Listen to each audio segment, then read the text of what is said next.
Okay. Stream should be live. Hello, welcome. So today we're hopefully going to finish up these last little things to get the deserialization done. I'm thinking maybe I should split this out to its own crate so that because it like literally relies on nothing in this crate, and then it can be its own independent sort of thing that doesn't need to be recompiled all the time. And I can share it with other people and make it more flexible to make sure it doesn't rely on anything that I'm specifically doing. But yeah, honestly, I think if I was going to do that, I'd probably make a new crate and rewrite with what I've learned, because effectively this works really well. It's the passing the string down. My only thing with it is I kind of want it to be more of a you pass like chunks of serialized data down. But like I don't know how you would go about doing that. It would work though, I think.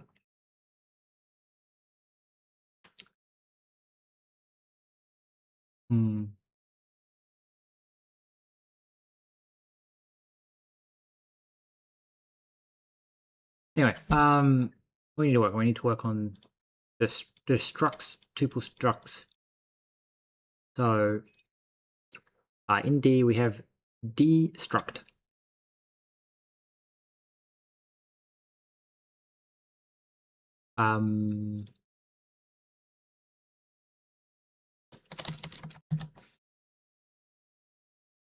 So we need to be like pubfun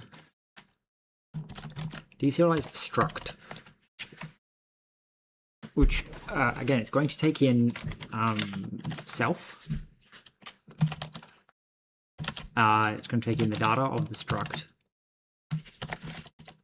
and it's going to take in the info, which is going to be struct info. And then I'm almost certain that this literally just does the same thing as the enums, where we have to try and split the name. No, when you do this, you take the info, you collect the named fields, and then you deserialize structs. So it's this bit here. I don't think it needs to do anything else. Think about it. So it's like let fields equal info dot editor fields, and then we just call deserialize self dot deserialize structs. We pass in data, we pass in fields, reference to fields. Then we say dot so bubble that up. Let s equal. Then we say like self dot from reflect info dot type, and then s dot as partial reflect. This needs to return a result partial reflect box dine partial reflect D error. That this returns a result. So do you return the wrong type then? Okay, so if you return partial reflect,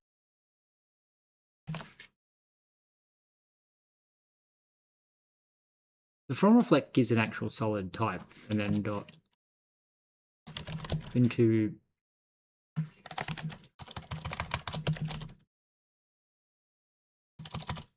dot map f dot into partial reflect. Right, so then cannot borrow self as mutable as it is borrowed as immutable. Okay, but you don't actually need to be mutable, I don't think. Neither do you.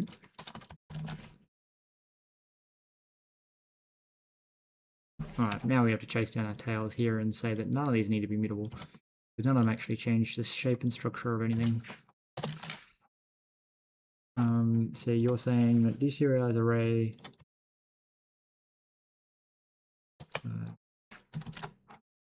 enum tuples, which will be moved to its own thing when I get there. Did I miss something in array? I didn't make array itself and not need mutable. And then opaque. The issue is that I feel like opaque may actually need access to it mutably because it may need to register certain like entities and components that have been like if it uses an entity, it's like it needs to register that that entity is actually a different entity, but maybe not.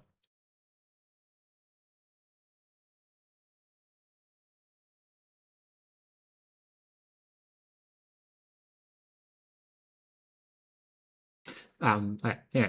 So that should take care of our to-do structs, right? I think. Self.deserialize struct, which takes in data and struct info. Okay.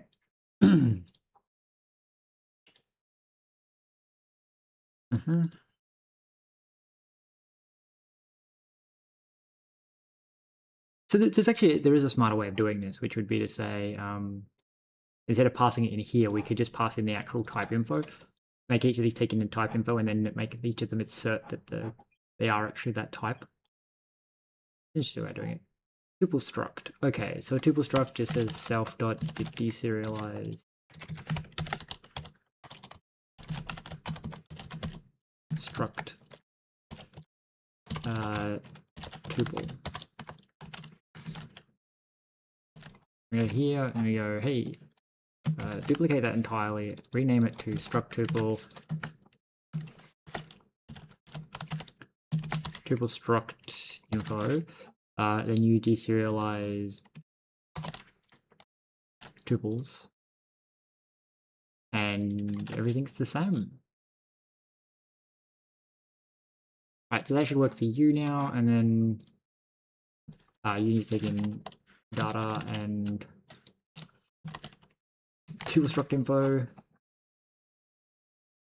Alright, next is to do a tuple, which is going to have its own module, and it's going to be mod d tuple.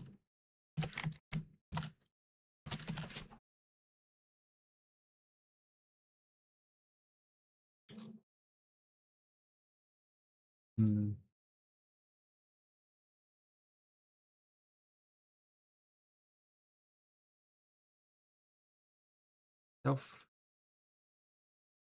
deserialize tuple.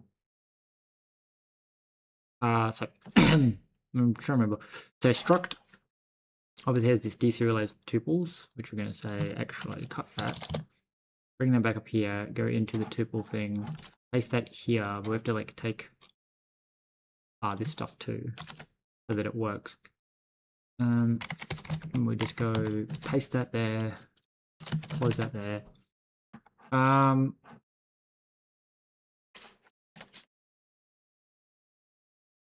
That should fix this. I don't know why these ones are saying. Oh, they're probably saying it's duplicated. Okay, so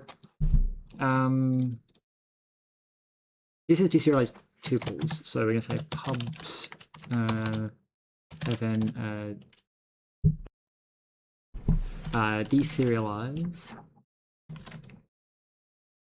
tuple self data fields. No, self data and then it's tuple information. Tuple info And then you return a boxed dyn reflect partial reflect.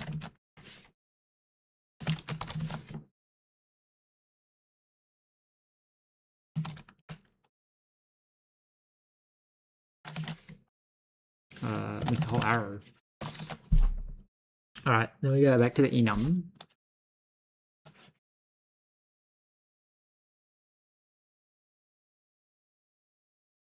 And so this is how you do the tuple. So you say, hey, let the fields equal the info to collect. Then you call self.deserialize. Oh, let d equals self.deserialize tuples, data and fields.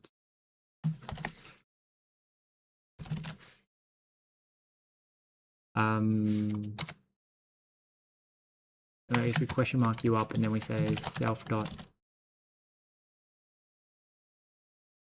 from reflect, and then we say info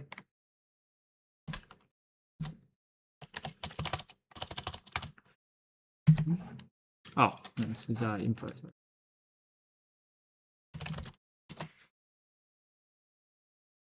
So then you info.type, and then d dot as partial reflect.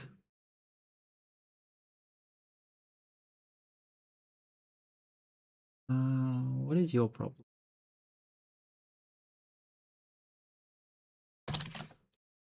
Too many clauses? Okay. So we have deserialized tuples. You do that, okay. Which means we come here and we say, hey, self dot deserialize tuple, which is data, and then tuple info. Yeah, I feel like I can make this way better. Alright, that might be what we do after, I guess. So self deserialize tuple. So it's gonna be an array, and it's gonna be deserialize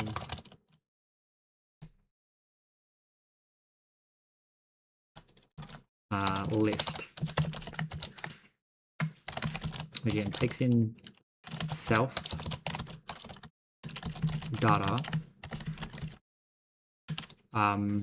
info, which is list info, and this returns a result boxed dyn partial reflect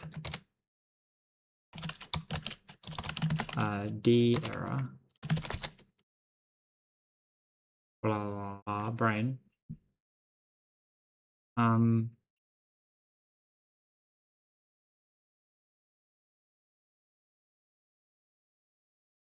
I think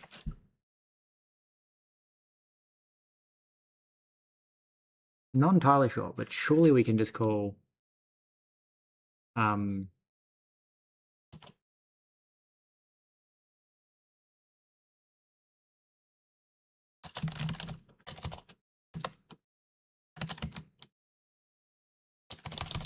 it's like let found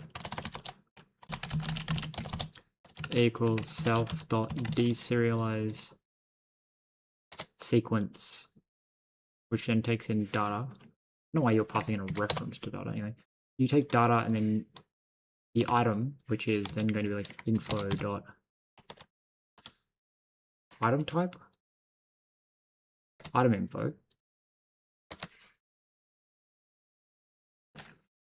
Okay, or right, I guess just do that. Okay. Then you effectively say self dot from reflect info.ty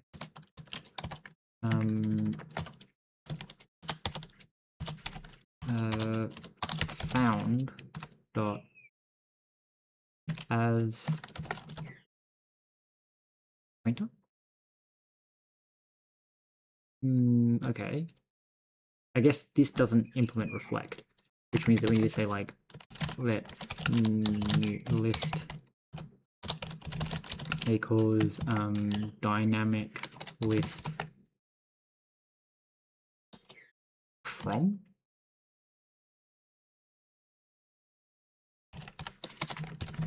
found. No. Okay, it's interesting.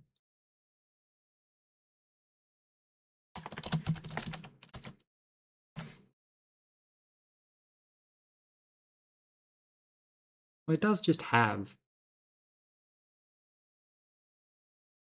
So is there no way to make this like from a list?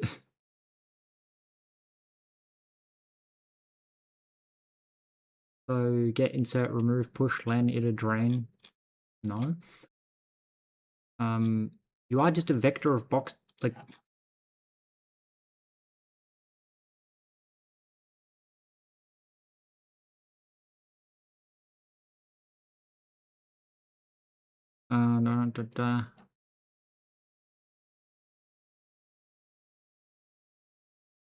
From iterator.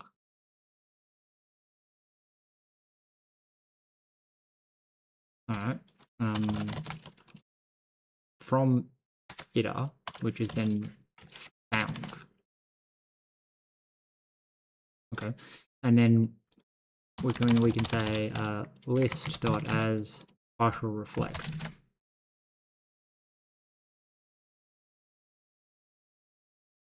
Okay.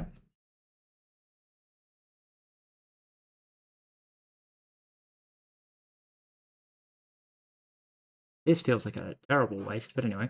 I feel like this needs to have the same match statement of being like, hey, if you fail,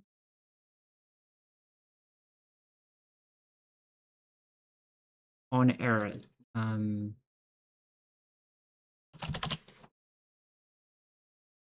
list.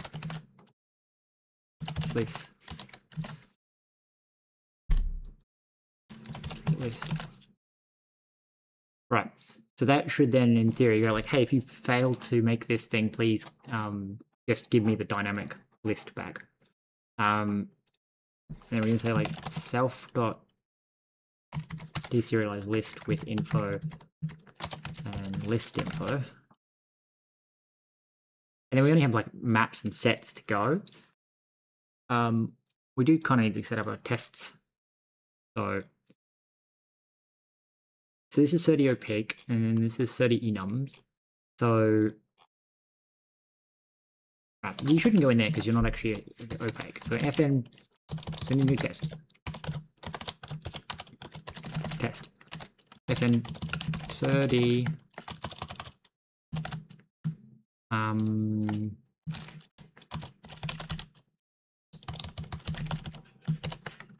so 30 all.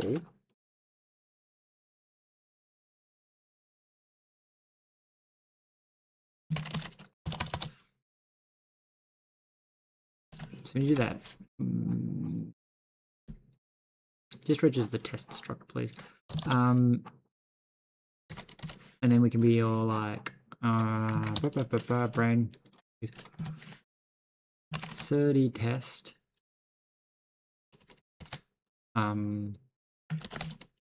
test struct default comma repo. I'm gonna fix that because it's a little bit annoying. I like the other one where it's repo first.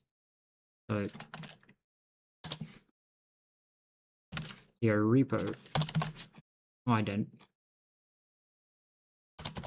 Because repo first for no other reason than because it makes it possible to do this.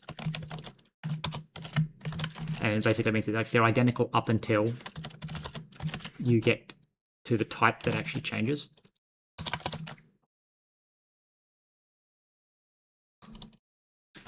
These ones are the opposite because they're all the same as long as you start at the end.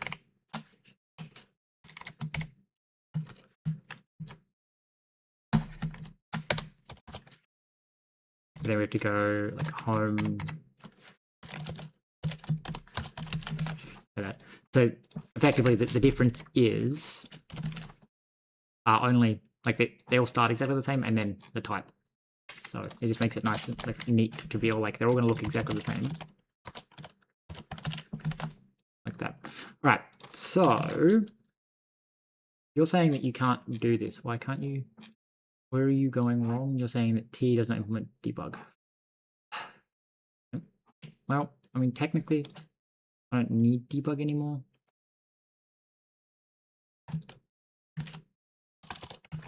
Right.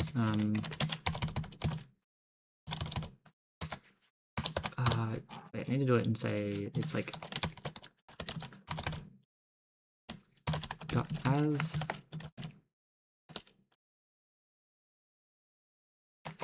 let e equal 3, and then we say r dot as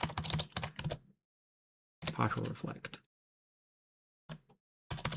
because I think partial reflect implements debug. So it means that like even if the type itself doesn't debug, the fact that it has reflect means we can actually reflect information about it. And effectively we can guarantee, because V here I think is guaranteed to be a reflectable type. It's just saying it doesn't actually know if the type you passed in is reflect. All right. So when I run this, the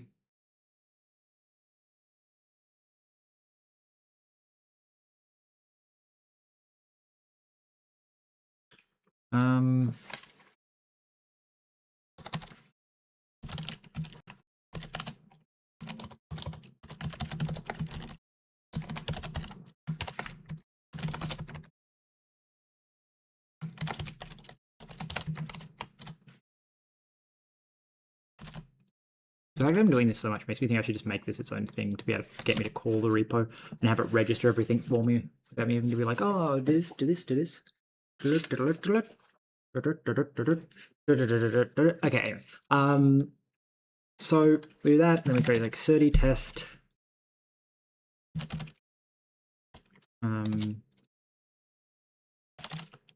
Repo, comma. So we want to test unit, because apparently unit counts as a struct type anyway.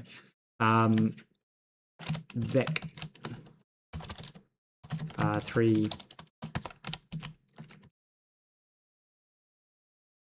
vec 30 transform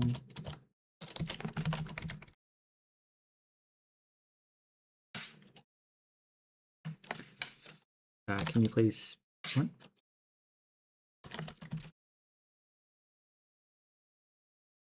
Okay.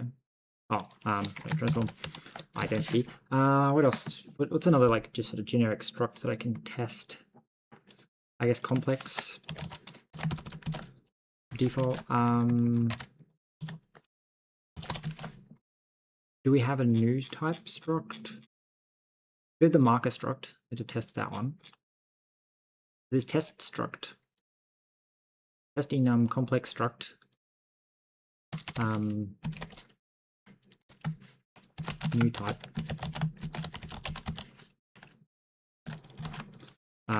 So you're going to be I don't know, F32.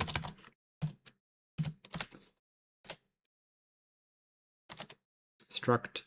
We should maybe make new type have its own entirely separate thing, but anyway. So new type struct, then there's we have a marker somewhere. I think, yeah, marker. And then tuple.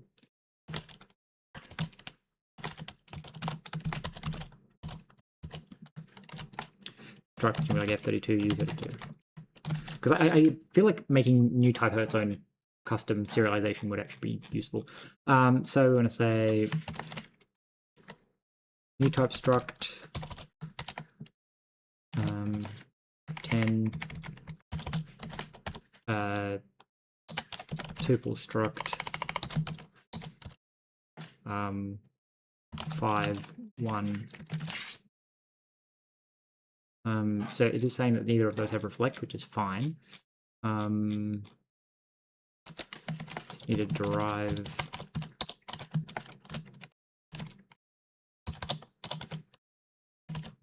I do wonder if it's possible that they don't, because they don't have default, they may not actually be able to be from reflected, which would mean that we can't return the actual solid type. Run. I mean, there's no reason it has to be, because that was the whole point where we return a partial reflect, because it may not actually be the type underneath. We should always try and return the concrete type, but we may not always be able to return the concrete type. Right. So you're failing, and you're failing because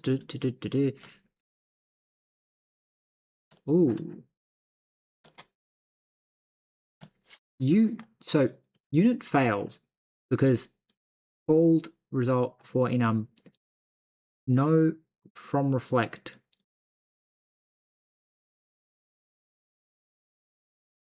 Okay, yeah, of course unit doesn't have from reflect. This is one of those annoying things that I feel like I need a specific implementation, because it's here, like it's somewhere, I think. No, wait, it's not considered opaque. It's considered a struct, which means we're not hitting here. It's inside of the struct.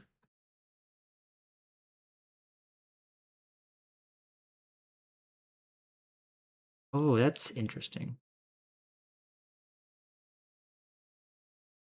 So you're considered tuple struct. I kind of need to know where.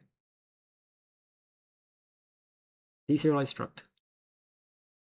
But it definitely didn't hit the DeSerialize struct because tuple struct. You hit the tuple. But this only returns a dynamic tuple.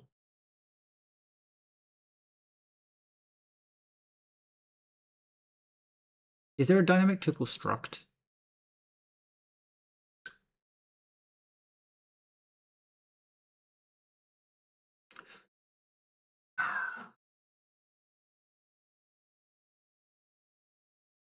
Why am I even making tuple? Why am I even testing unit? I just find it odd that unit isn't considered opaque.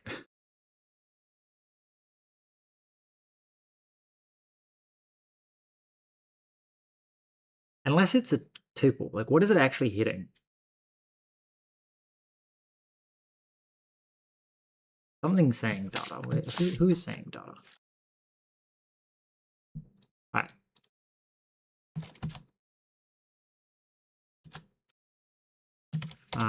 Can you dbg info as well? I think it's a much smarter idea to pass all the infos in, because keeping hold of that info would actually probably save me a lot of work internally. Anyway, so we go back to our tests and run this test again. This will tell us specifically what struct we're actually trying to, like what it thinks tuple is, because it's tuple. Well, no, it's not. It's unit. This is the unit type. It just like it means like no type basically. It's not bottom though, which is weird because in like apparently like a type structure thing. So its info is it's a tuple of type unit. That is very interesting. I actually want to investigate that slightly into going into Bevy reflect here.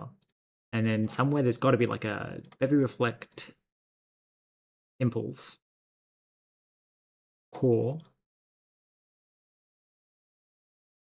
Options ops hash any mod. So probably not going to be in any. Probably not going to be in panic primitives.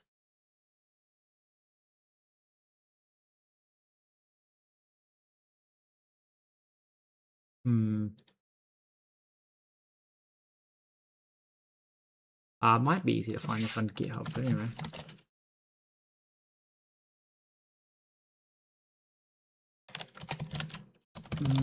Okay. That's annoying because it's going to be really hard to find. Okay. Because it's none of these, which is where this is where I think it is primitives. Which is probably what's going on, is that it's getting its own implementation, maybe. I'm just going to go to Bevy. Going to go onto the GitHub and have a look if they fixed it on the actual GitHub.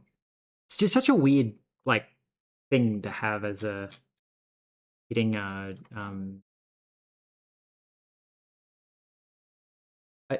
don't know where it would be even implemented. It's literally treating unit as an empty tuple, which maybe that's what it actually is. Maybe unit is an empty tuple.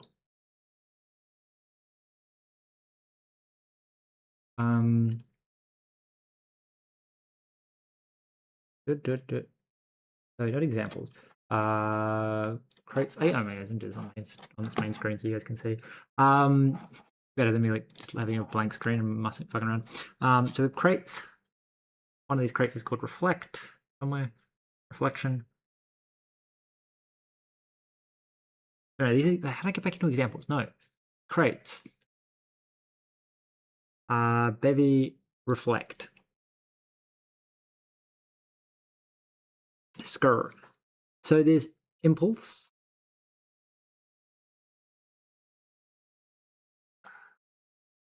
So we have Alec, Bevy platform, core, macros, std, glam, hash brown, index.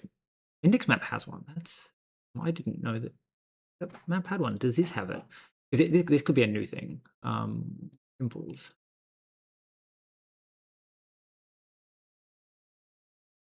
They've really tidied it up apparently.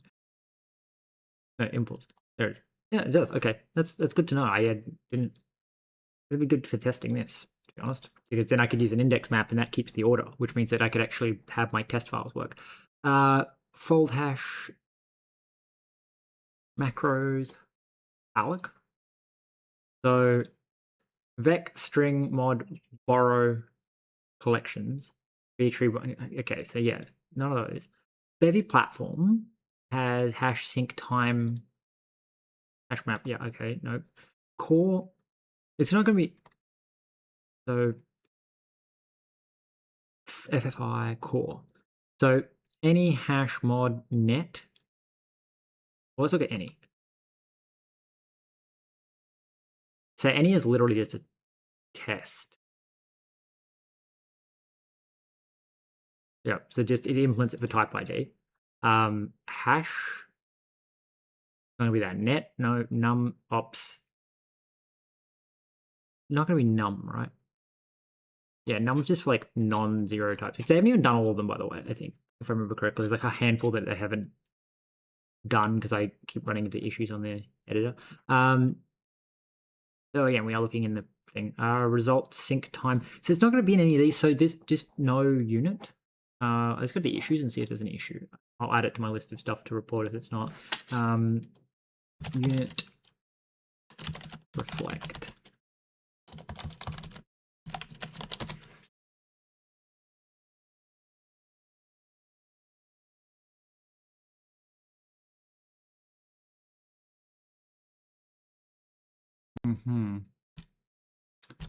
It's obviously implementing it somewhere. Just I don't know where. It could be that it automatically implements reflect on things that otherwise would need it. I don't know. It's just weird because it's literally considered a tuple.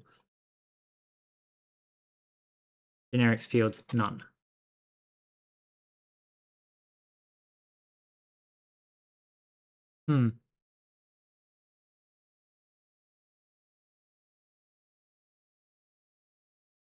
Strange.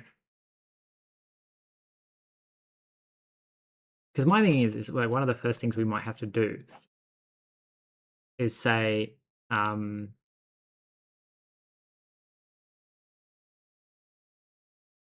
we need to like have like a thing that when you call DeSerialize, we go here and we say,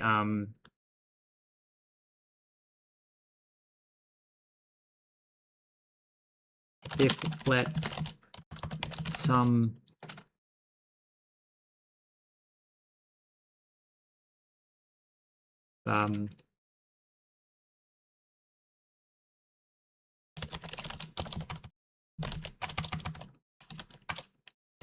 custom equals self dot has custom.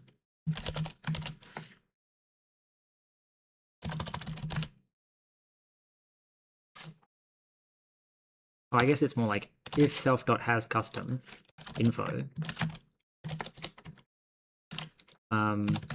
else self dot DeSerialize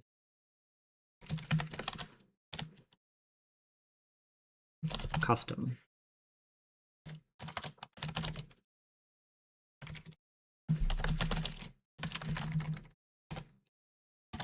Right, something like that. And then we have like a deserialized custom.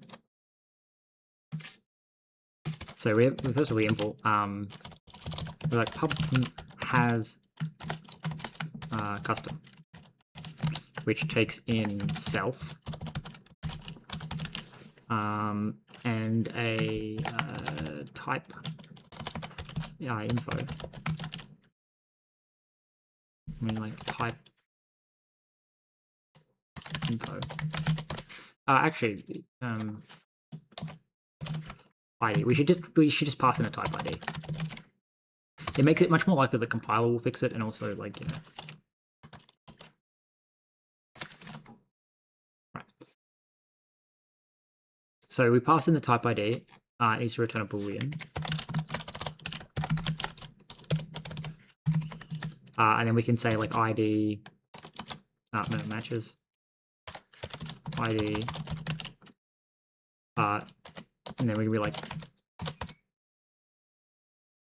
ooh.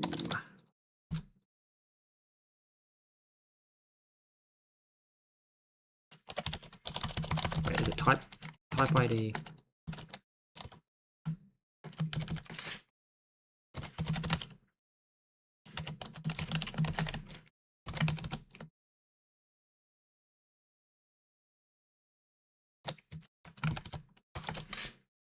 Type ID of, yeah, and then you take in this. So this is just a thing that I can do, right? I can just fucking say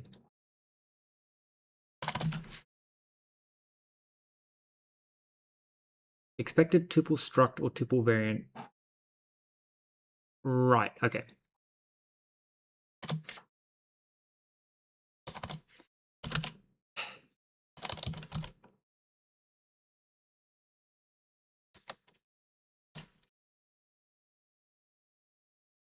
Honestly, I feel like this is the perfect situation for a fucking if statement. Anyway, match ID. Match ID.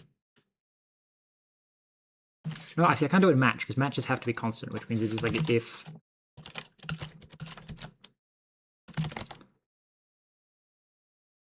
Oh, that's just like ID equals unit type. Read the struct, the type field must be strict.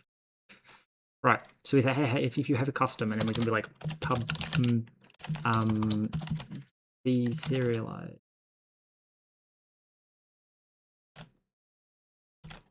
custom, which takes in a reference to our data. Oh, okay. So it needs to be like self data. There's definitely a way to actually just check that, but anyway.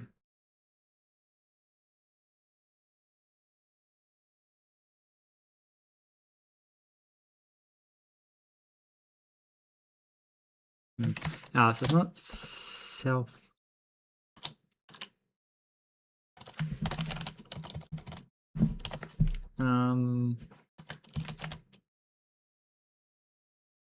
Data and info. And then this again also returns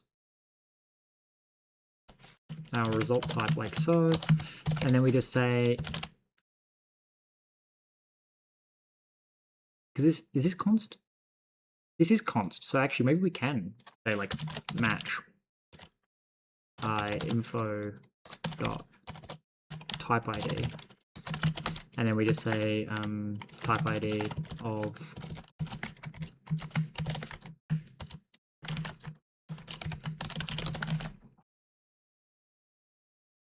and then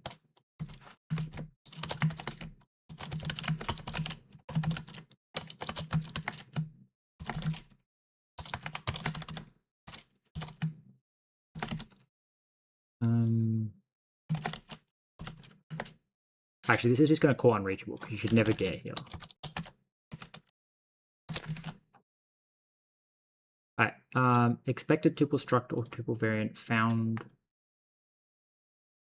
Damn, annoying. Okay.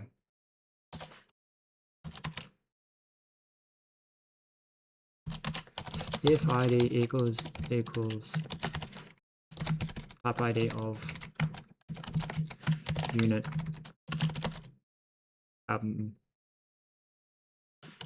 okay.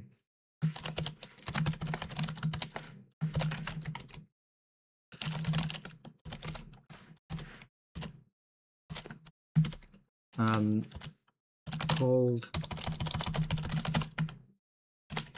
custom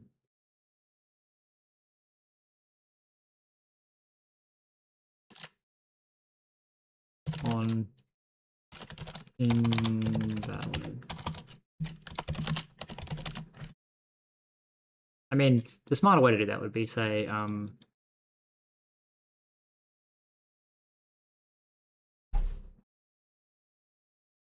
like it'd be just to call DeSerialize custom and then I just have this return. Like don't even I still want it to spit back out an error though.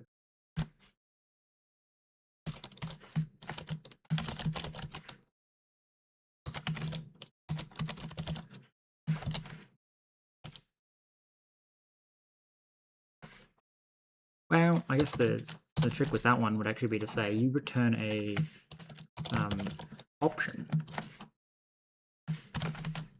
So you would then return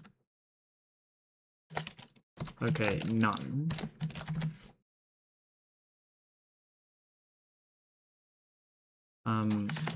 Some.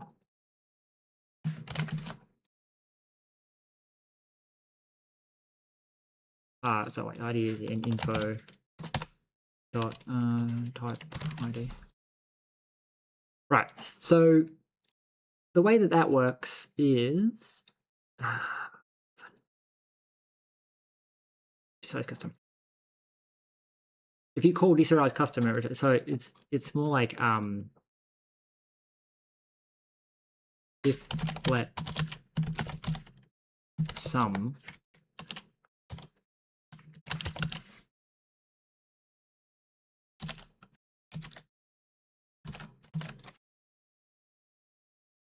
then we can bubble that up. We need access to the data, so extract the ROM blob no matter what.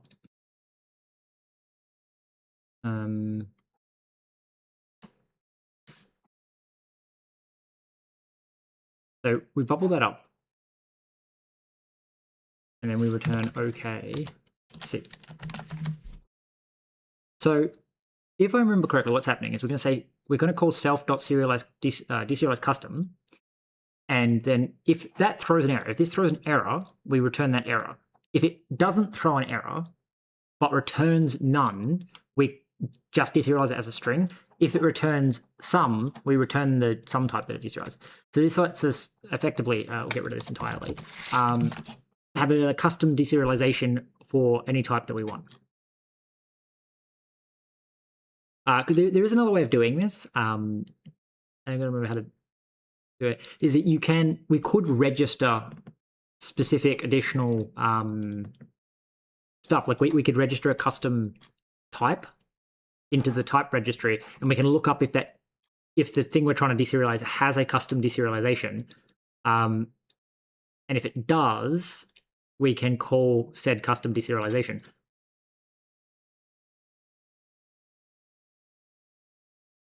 But it seems like a lot of work. I'm going to add that to my notes. So like open Obsidian.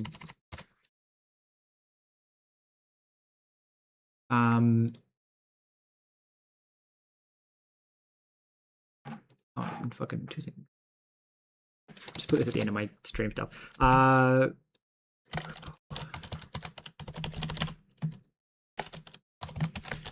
Unit is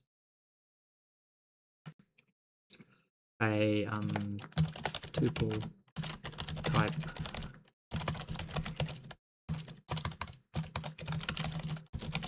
and reflect. Right. Let's put that. So I'll report that later, which is just I think it should be opaque because, like, as I said, opaque just means that, like, there is literally no way to give you enough information, and so or to give, like, you know, it would be invalid to make it basically reflect anything but itself. And what's happening there is that we're effectively getting to the bottom of the thing, and it's saying, oh, but it's still a tuple, and tuples aren't opaque. And it's like, well, it should just be opaque. Anyway, I wonder if that comes from how they implement all tuples. I really want to dig around the code and see why it has reflect, but it's not got the right to reflect. Did I close the tab? History.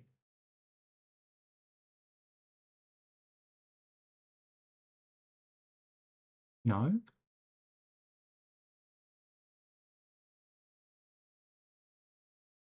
That implies it's still. Oh, no, I just moved it back. So if we go back to here, one of these is it's got to be like the macros.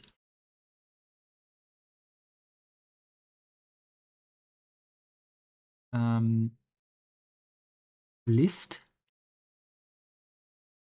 No, so these are for implementing the reflect.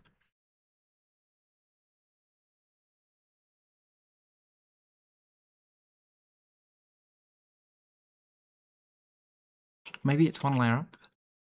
No, impulse is where it was. Enums, functions, impulse, path, SERDI.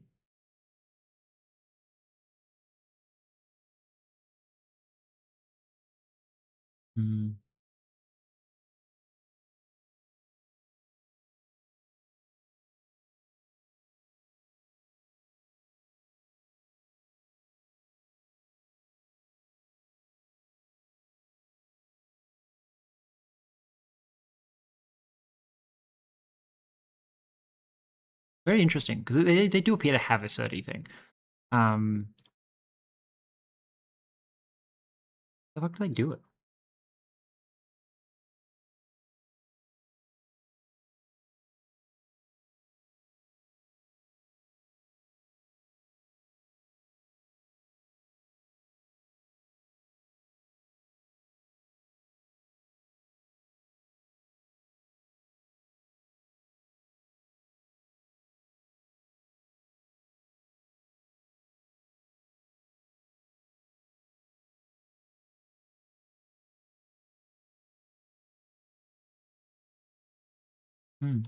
Maybe we should just look at how they do it. I just remember it being really verbose. Maybe I'll look.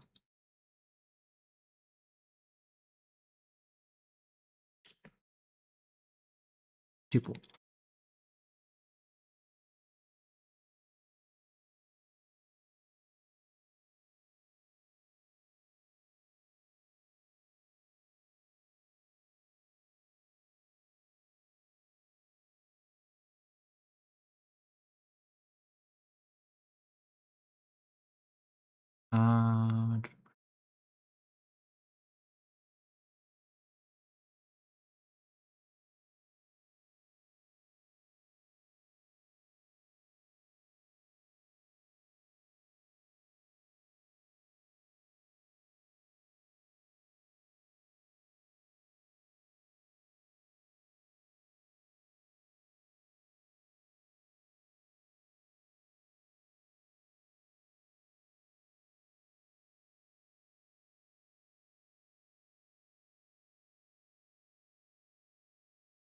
I think this is the... I shouldn't do that one. Because the way that the macro is searching is it's saying index and name. And so this is saying index 0, name A, and they do that all the way up to like 12 deep. But they shouldn't be doing 0. That's where the bug. All right. That's cool. All right.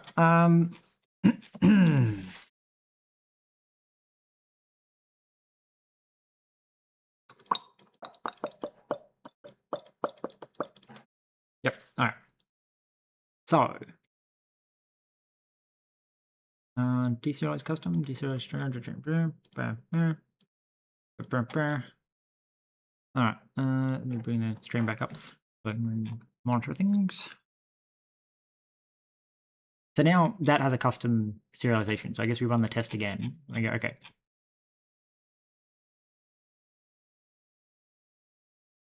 Which I guess means that you shouldn't go instruct. You're a tuple now. F insert d tuple.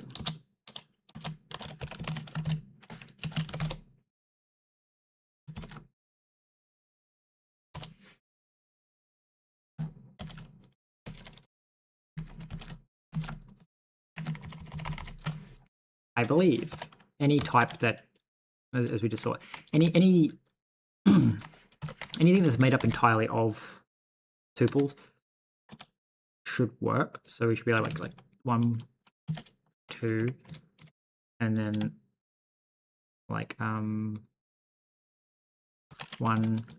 2 string new.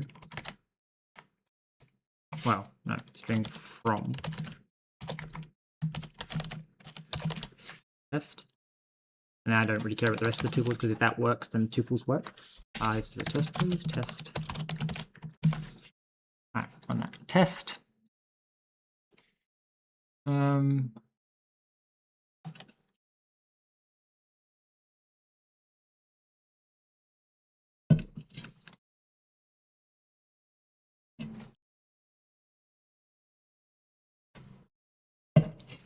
It still failed, which is annoying.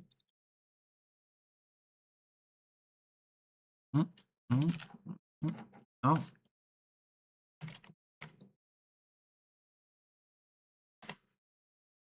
Right, we still haven't registered the types, so we can do like r.register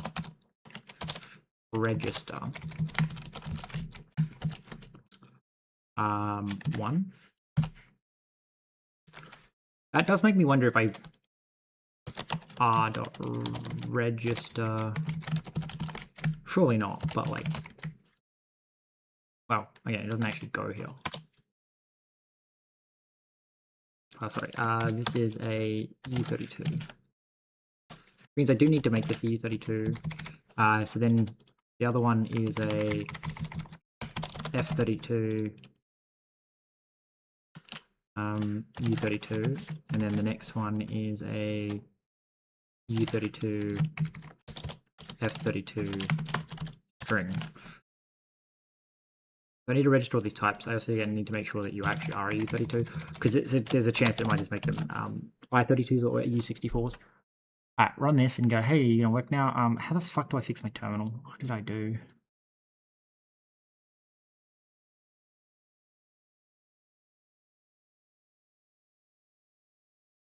Go away, please. How did I manage this?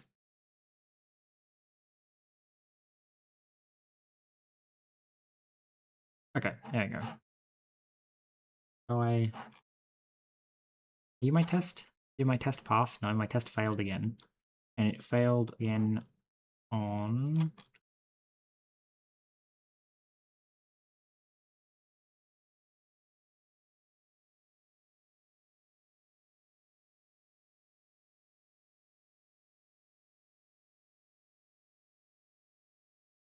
Oh, look at that, no from reflect.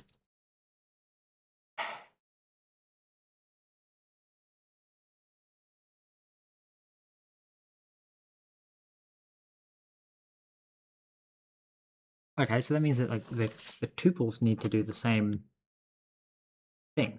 Tuples because we check that with arrays. So it's just grab this logic tuple.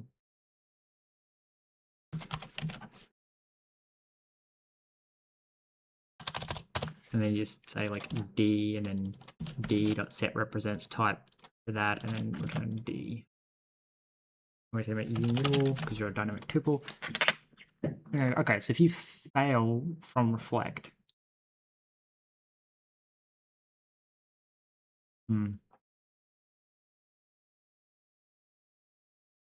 I guess the trick with that one would be to say do the same thing where it returns an option, and then we can match on some and none, and also still bubble up the error if there was one. Maybe not though. Oh. If I run this should work now.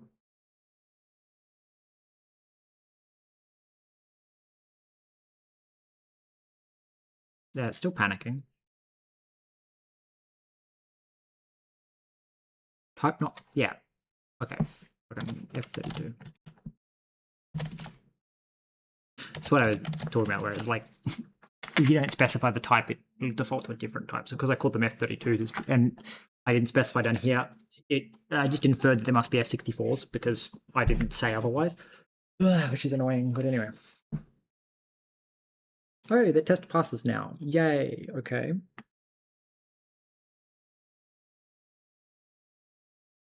This one fails. Why does this one fail? Where does this one fail? Type not registered.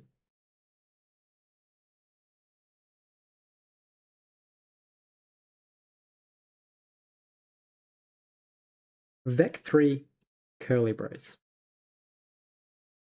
New line X. So that does tell me that something is wrong with my get type method thing.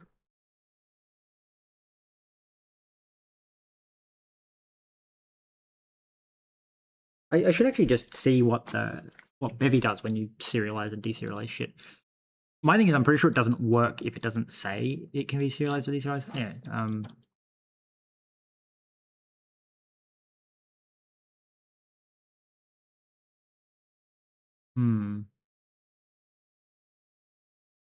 Well, apparently it never got to here. Oh no, it never reached the end of the file. Yeah, right, this is an error path. That's why. So when you scan the file, okay, if first chars square bracket. Okay, so curly bracket. You're the same. Where I don't know why in my brain I didn't think it was possible to get a curly brace. It's possible to get curly brace. That's a struct.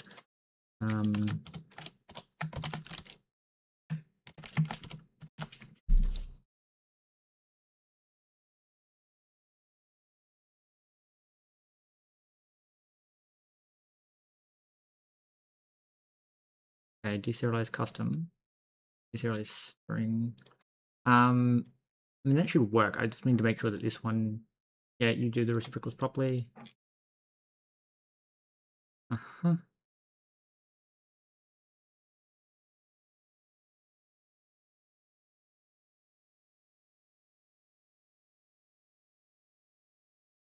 Right, yeah, okay. So now when we go back to our tests and we run our struct tests again, it should actually be able to find the fucking name for vec3. My curiosity is, surely that should have broken on you. Why was it never breaking on you? I guess because I never deserialized you before. It still fails, but it's probably failing somewhere else now. Okay, type not registered vec3. Yes, well that would be helpful if I actually registered it. So we're gonna say r.register vec3 and r.register transform, and then we probably want to also register r.register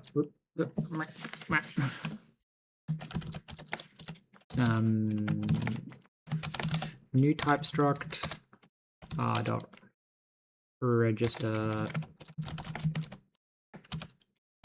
tuple struct.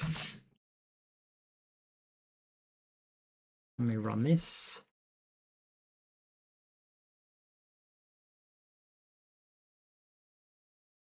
I am curious if the type register, like when we call get, it's still failing. New type struct, apparently we didn't. Oh, from reflect failed for new type struct. I bet it's because it doesn't have default. If it has default, it probably automatically implements from new type struct, but anyway.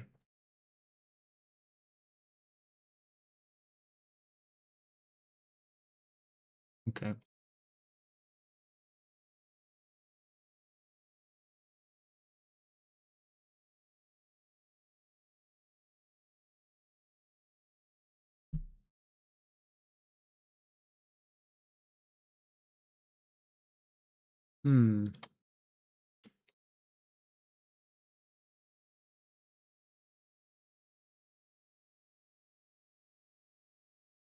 New type struct.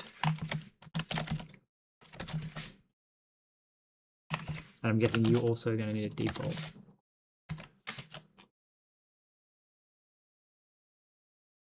Run that one, see if that fixes it.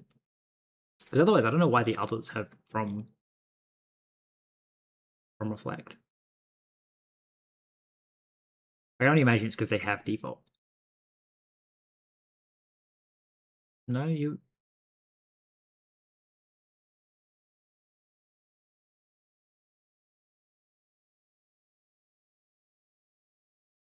So you have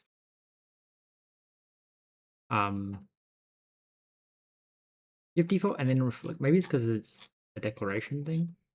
I can't imagine it's a declaration thing. It'd be really weird if it was.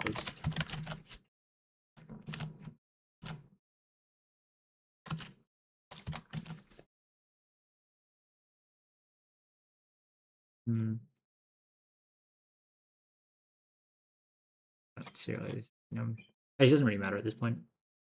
One of these will finish. So that one. Right. What did you fail on now?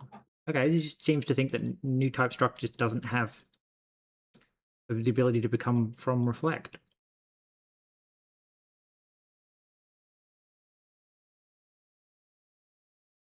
That's interesting. Wonder what makes it special.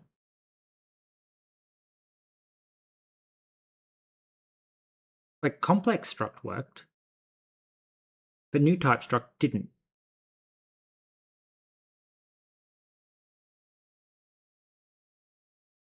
Oh, no, it's from reflect failed, not that it doesn't have from reflect.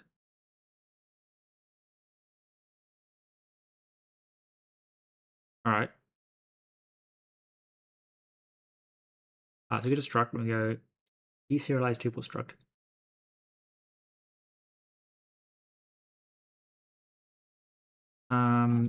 Do we have to turn you into a? Is there a dynamic?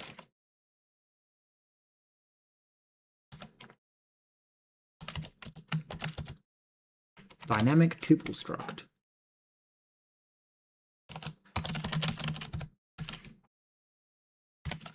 I bet you're failing.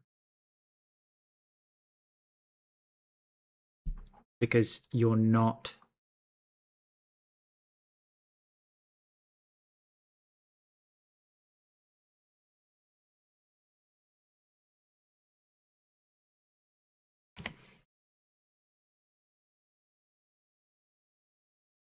No, you're a dynamic struct. But you're calling this, which returns a dynamic tuple, and dynamic tuple.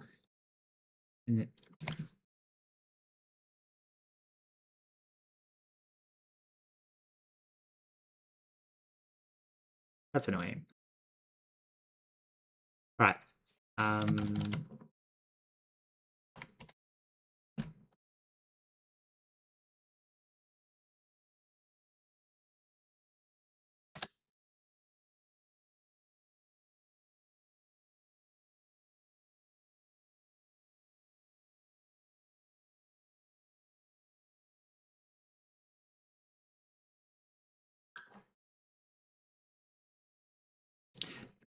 Deserialize tuple struct from iter.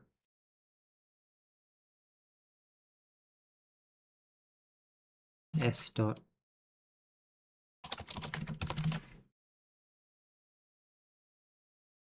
And we pass in D. Okay, that might work now. It's gonna be really dumb if it doesn't, because I suspect what it's doing is it's making sure that they have to be the same type. And apparently a tuple struct and a tuple are not the same type, despite actually being the same type, anyway.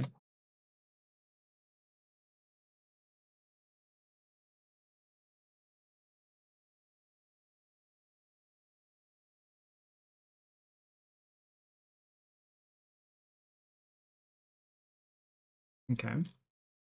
So it's passing now. What if I got rid of the default up here? I don't actually remember if it was failing or not. So go down here and go, hey, run.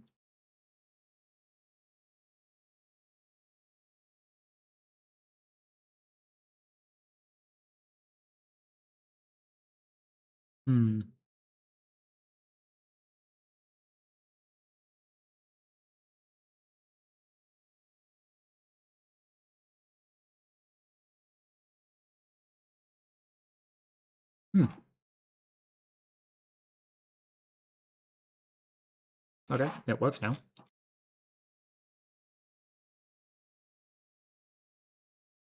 Oh no, it's right at the top. We want to run all tests. So one failed.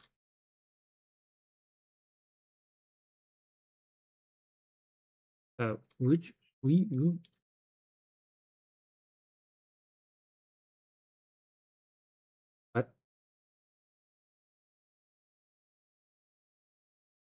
Okay, before we stop printing that out, but which one actually failed and why?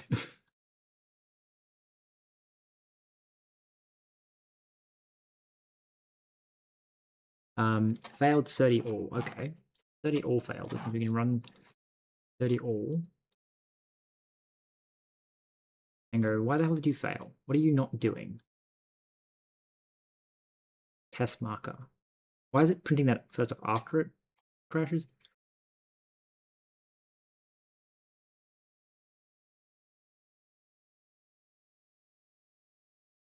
Okay. Panicked at here. Ah. Yes.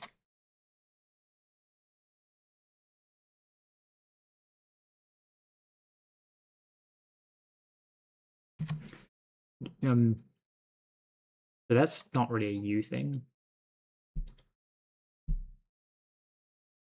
It's if info dot field len equals 0, self from reflect info type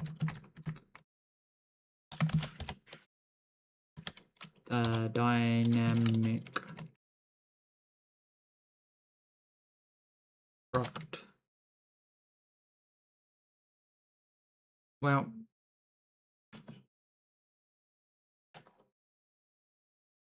must be U, right? No, it's getting called in deserialized structs, which means it treats U as a struct.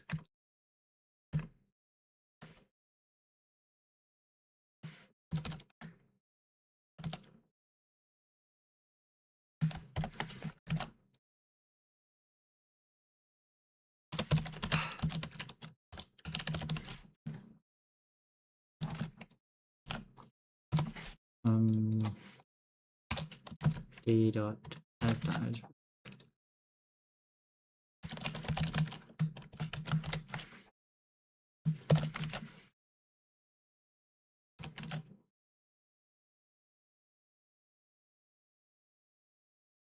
What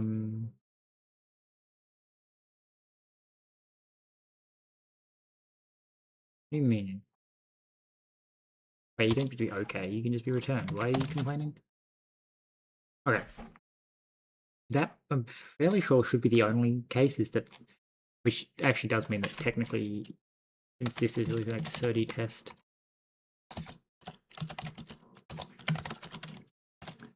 we need to add repo and test marker. So it's still failing. It's failing at not yet implemented. Ah, because we haven't done sets and maps yet. Okay. I'm starting to think maybe I should just test what Bevy does. I do want to know what does Bevy actually output. So go to a test, and we can be like fn Bevy test.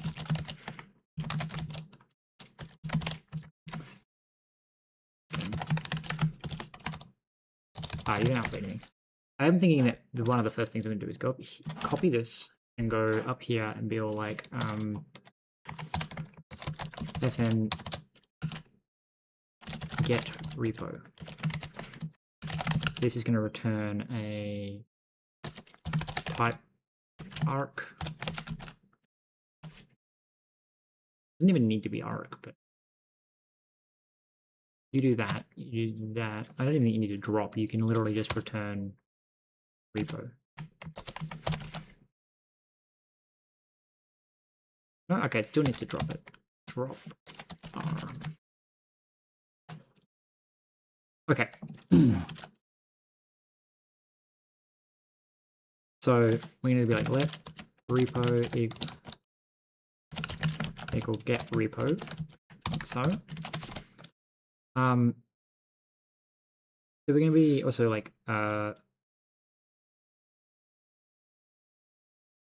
it's like Bevy reflect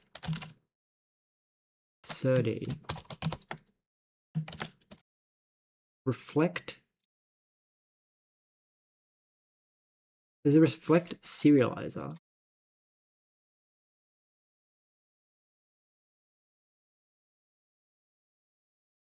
This is serializer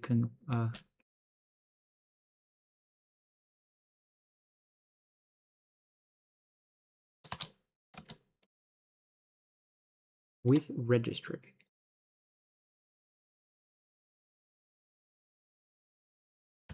What the fuck is this?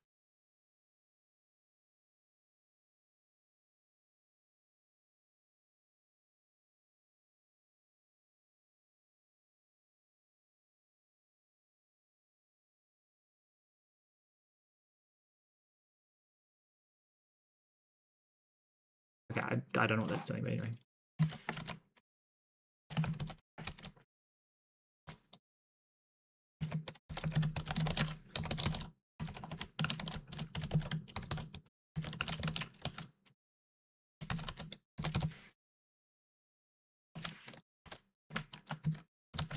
Alright, so that gives us our, I don't know what this processor is, a general purpose.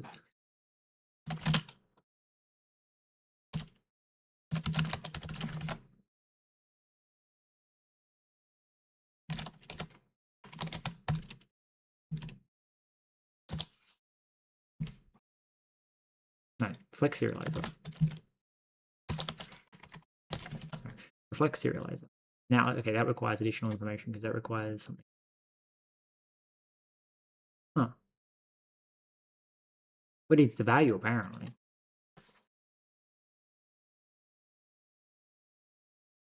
Okay. So your value is going to be test struct default. Test dot as partial reflect.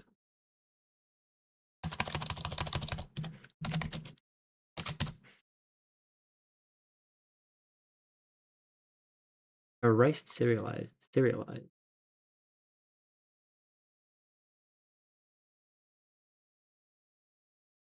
So do we say it's just like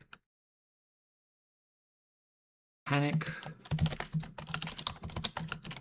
Ron, well,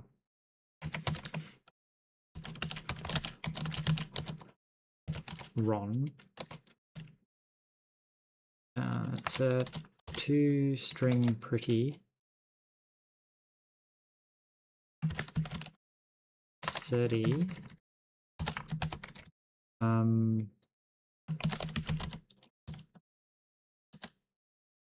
sorry, not error. Config is ron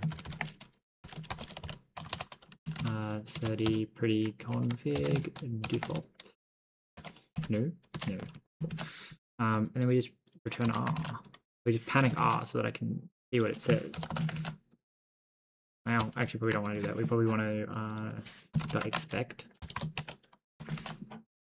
We'll just unwrap. .unwrap.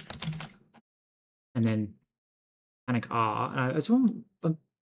What is Bevy print? Because I'm almost certain what it does is it prints the fucking type names everywhere. But maybe they've improved that since the last time I used it, and it only prints the type names right at the beginning.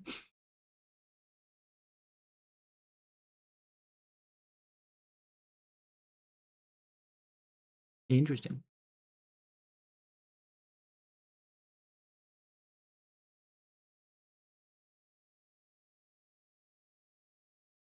Okay, we'll just use the Bevy one then. This is much better than mine.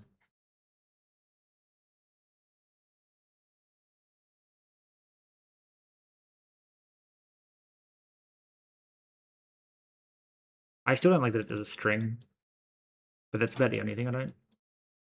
Like, otherwise, it's basically just exactly the same. I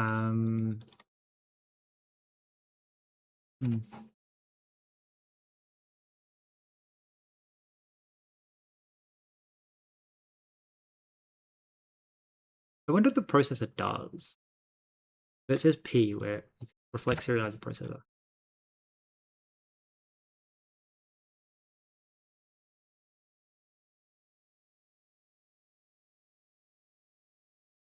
Okay, wait. Is not dynamic compatible, dyne compatible due to having the method try serialized that is not dispatched due to having a const or generic type parameter. Allows overriding the default serializing behavior of reflex serializer and the typed reflex serializer for specific values. When serializing a reflect value, you may want to override the default behavior and use your own logic for serializing. This logic may also be context dependent and only apply for a single use of the reflect serializer. To achieve this, you can create a processor and pass it into serializer.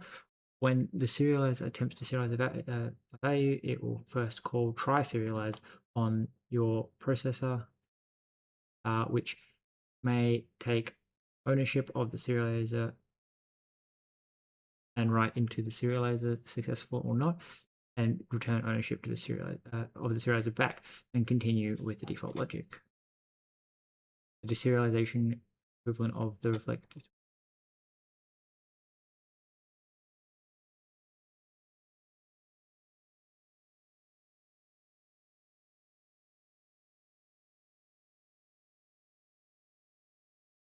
If you're trying to, if it,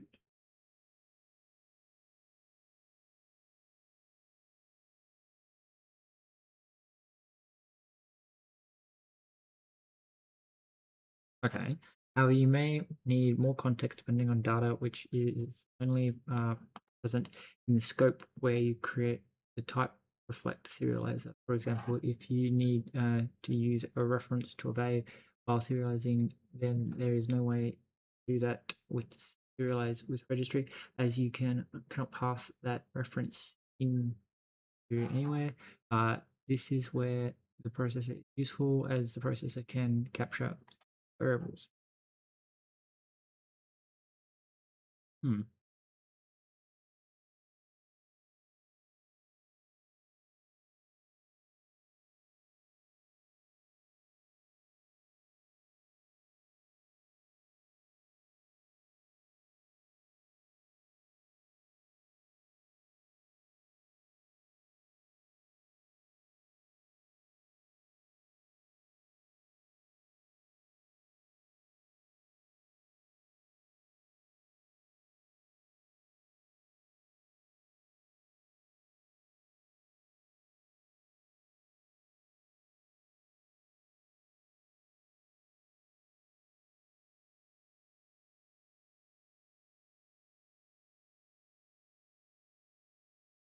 Uh-huh.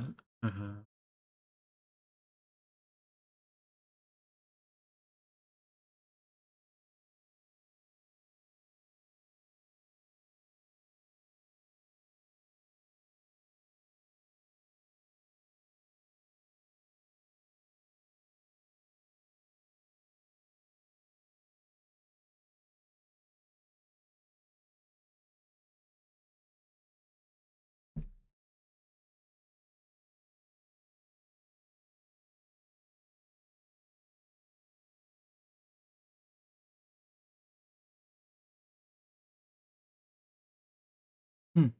Okay, that's kind of cool. Anyway.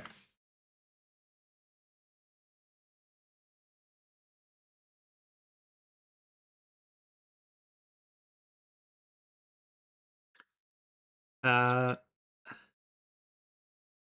yeah, I guess the only thing that I would change is if I can work out how to get in there to get rid of this, because I actually much prefer the short name version, but at least they fixed the fucking thing where it gave like it used to like do everything like this, I believe. Maybe it was just components that did like that, and it's just like it gets really annoying. The name. It definitely seems like an improvement. Yeah, no, this is an improvement, that's right. Because it used to do everything like here's the type's name, and then it would serialize the this used to just be a RON serialization string, like it would be like string a map of string to string, and then you would use RON to deserialize the string that it gave you, which made it really hard to like pass it. That's right. So now it actually does do a proper serialization after. Okay.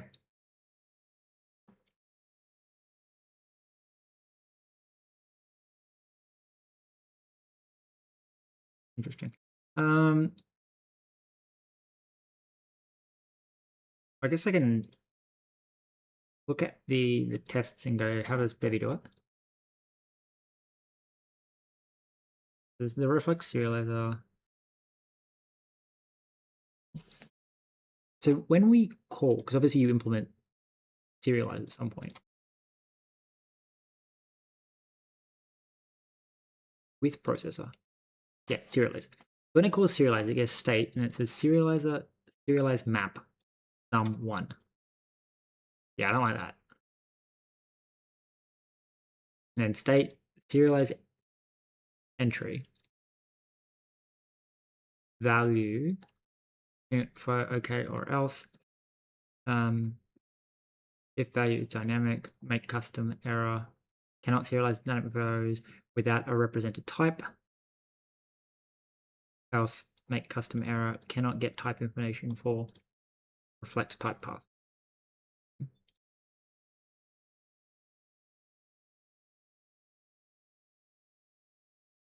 Typed reflect serializer.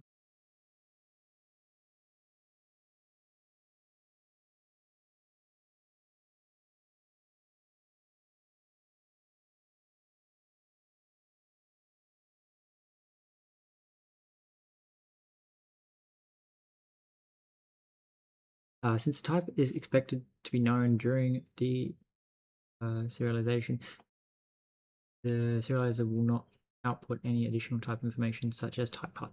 Oh, okay. Instead, it will output just the serialized data.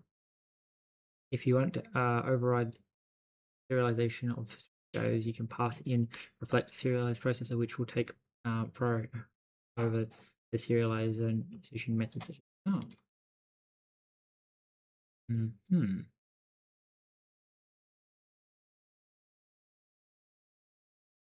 Yeah. Okay. I still don't like that it serializes it as a single map. That's a little bit annoying, but anyway.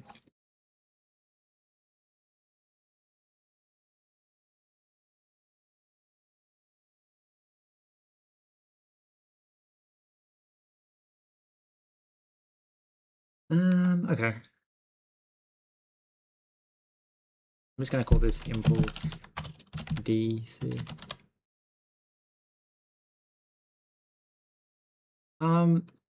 And then like, how do I do it? I want to split like from here onwards. Like, I want to make these commits and then like make them their own branch.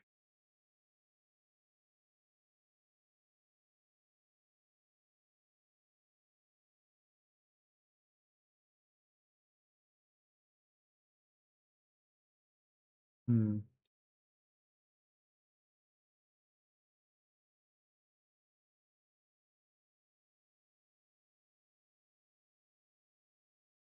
I don't fucking know.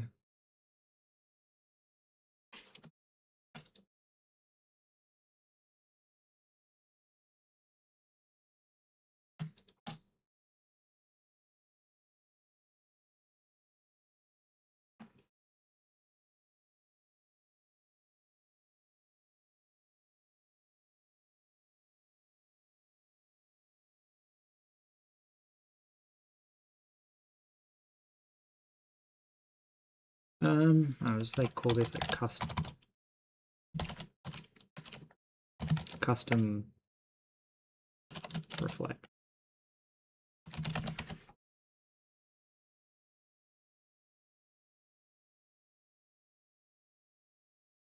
Right. And we'll publish that branch to anyone that wants to have that branch. And then I'm going to go back to main.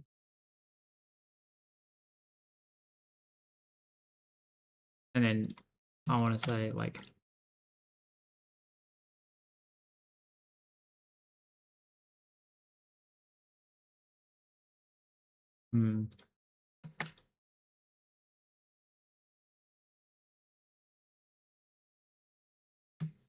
question. I was going to like revert back to here.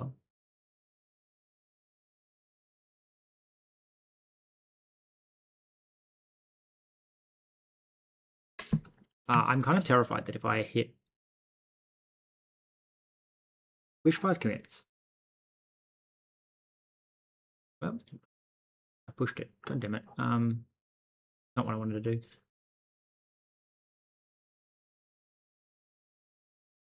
So okay, they are still all here. And then can I go here and be all like,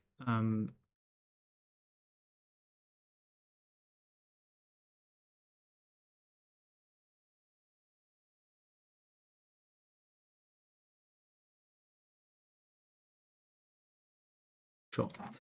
Kind of wish I hadn't pushed it. Anyway, so all that stuff's on another branch now. We're just gonna use the Bevy built-in one because oh no, did it destroy my my stash changes? I'm assuming they're just still stashed. Okay, restore please. All right, cool. All right.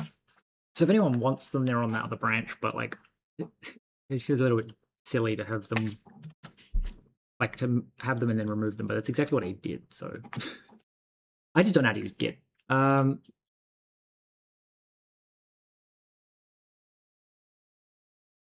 Honestly, it feels like a smarter idea just to surdy everything.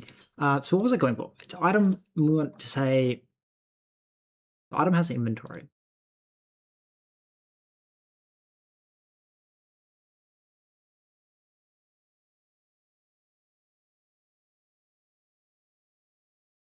So it becomes annoying because I want to like do text.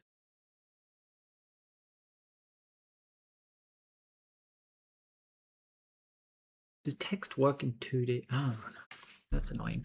Because what I was thinking is we're going to go something like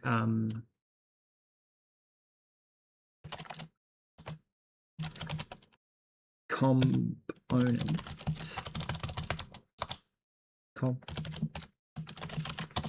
which is then going to be like this, and then we're also going to say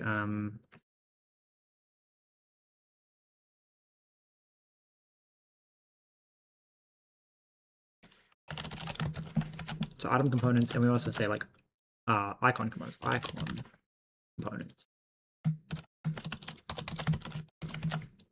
Right. Except neither of those go on that they both go in here. Well, actually, neither of them go on either of those because technically, that's going to make it much harder to tweak. It's these that I actually want them to be on. Traits.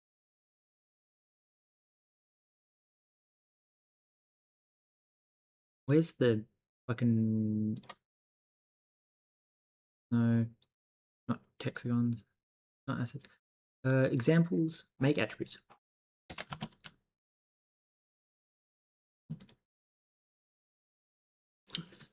So we'd want to be like children and da da da da, because that would let us do fancy stuff. I don't know how to do it, but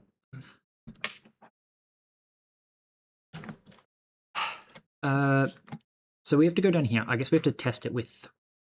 We can just add one of these items, I guess. So let's go with the assets.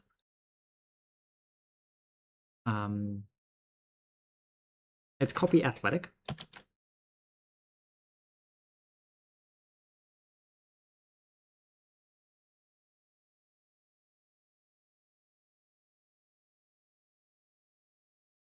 I don't think we need tint twice, but anyway. Then we go down to here. Then we go to items. We paste in athletic. We're going to rename and copy you. We do need to grab the... I guess we just update the icon.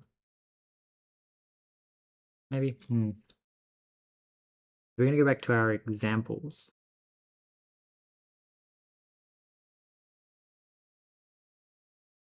Yeah, and add as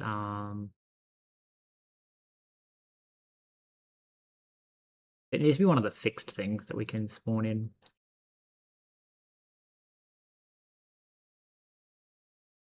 Where is that?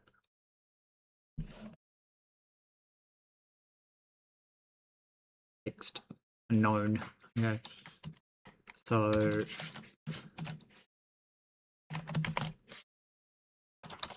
go back to here. Go back to here.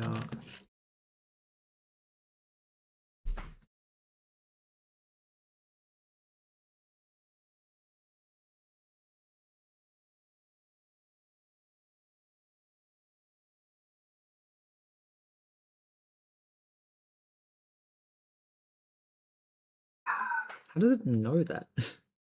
That's the annoying. Alright, anyway. So we can now load athletic. And then we want to go down here and we just want to say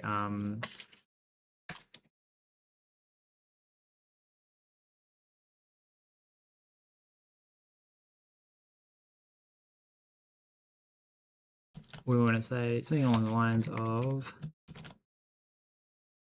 test inventory commands and nope, that's definitely what we want to do. Test inventory spawn item.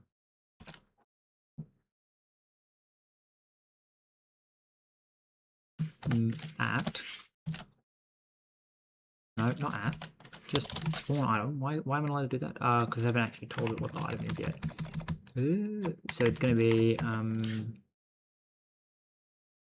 item is, and then you can actually give it the item, and it's going to be fixed 3. Okay, and then we're just going to say underscore equals. That should spawn in the fixed item when we run our example. So when we go here, we say run example UI inventory. This should then spawn at a icon, which is going to be missing its actual icon. I just realized. UI kill.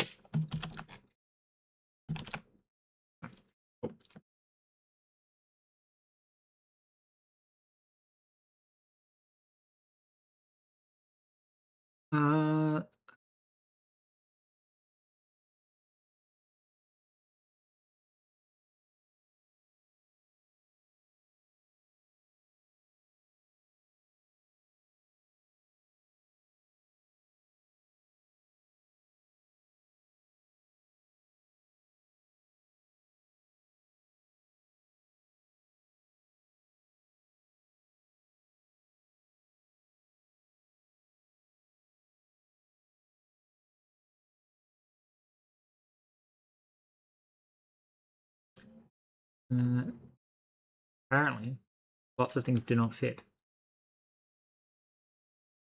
What the fuck do you mean?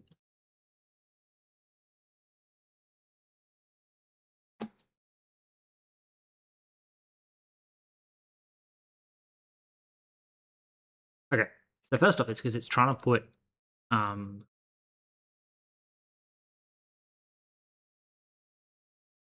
something somewhere that's obviously the wrong type. That's interesting.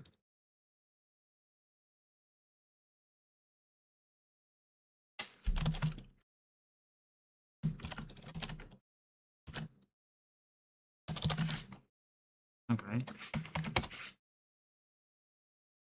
No. What the hell? This is the issue with the wild knot thing. I fucked something up. What item are you trying to put where, and why is it not? Can you close it?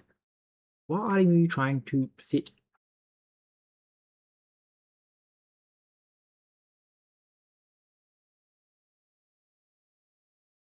Is it because I spawned this item first?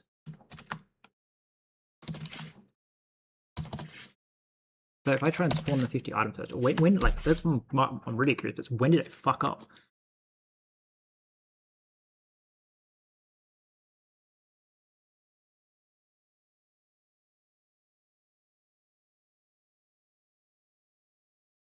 Because I don't remember changing any of the code, and we've reverted back to before that.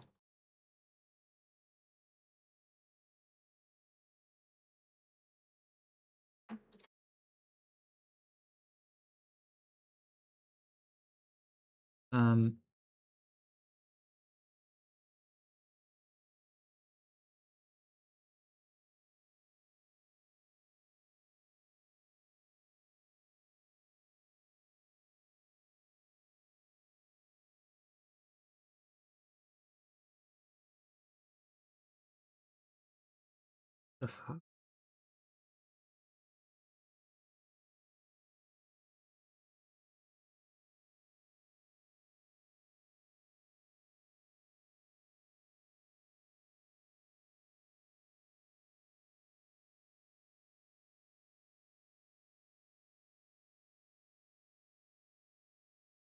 Wait, why are you spawning item ad?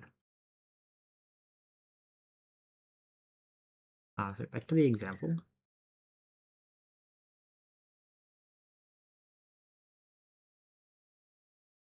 So you're trying to spawn at a random location.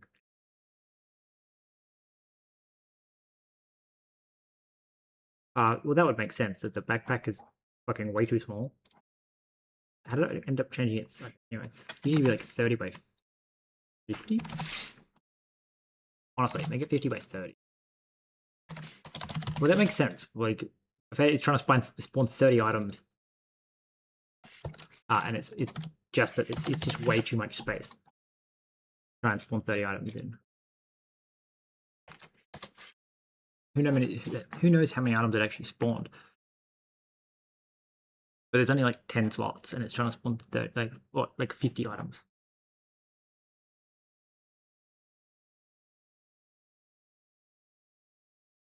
There we go. Right. So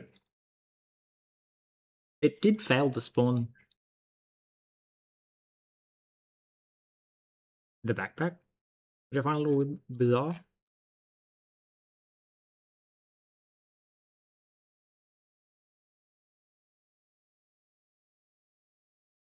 Like sorry, oh no, it did spawn athletic. It just it failed to find this icon.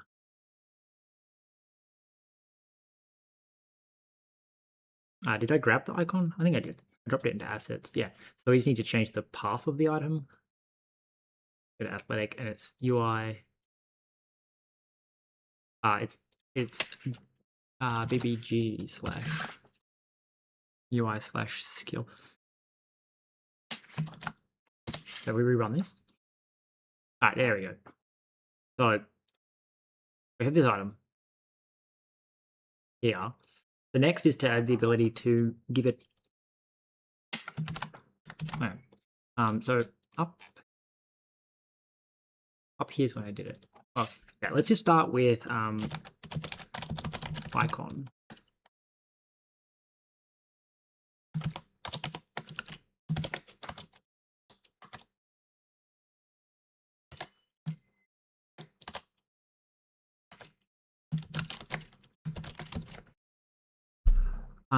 Something like that. Then we have to go to like where we parse our item descriptor.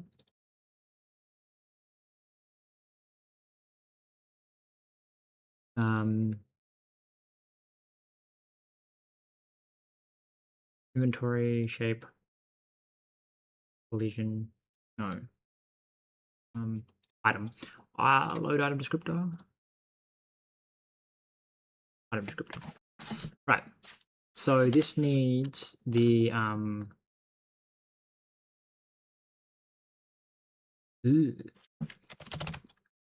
icon.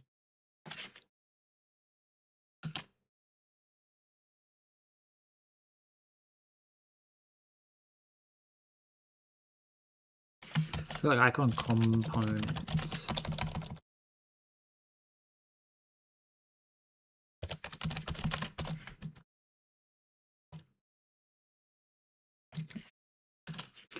Which is then going to be a vec of boxed dyn reflect.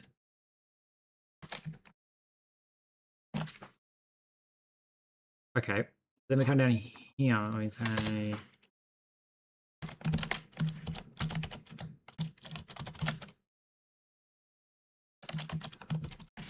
well, we would just give it item components. It's just that when we're making it, we need to make sure that we are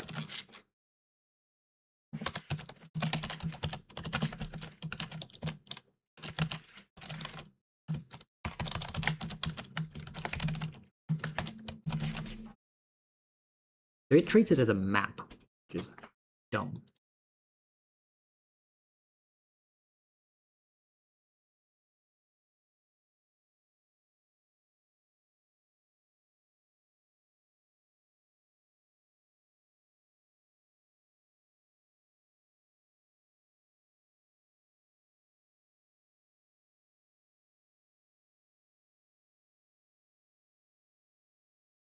Where am I going? So I'm going to item, going to athletic.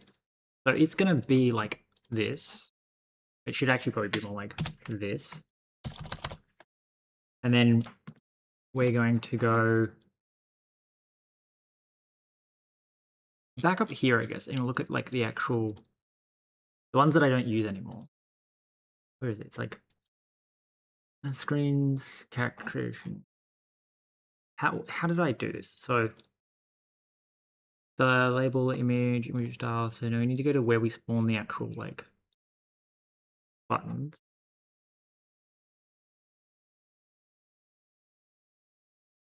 Well, actually, so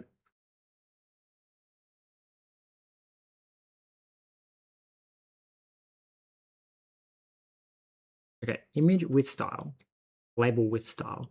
It's in its children. So we have to go into the child and we have to put the, apparently the image and the text need to be under the button. I don't think that's actually true. I think the image can be on this. It's just the label.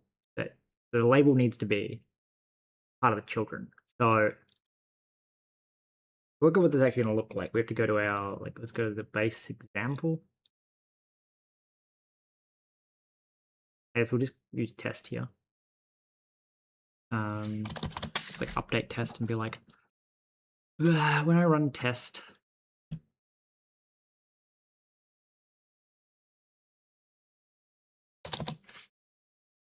we'll just put it in last in case stuff needs to happen, and then it's just going to be like print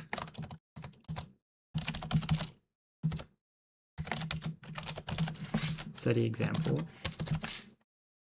So it's going to be like fn SETI example, which needs the type repo, which is going to be a res app type registry.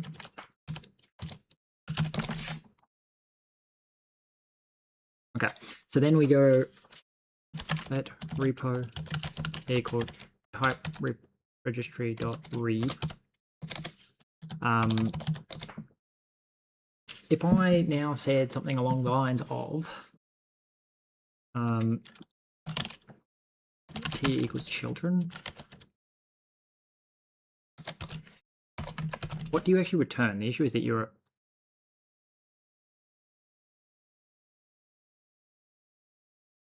spawn related bundle child of.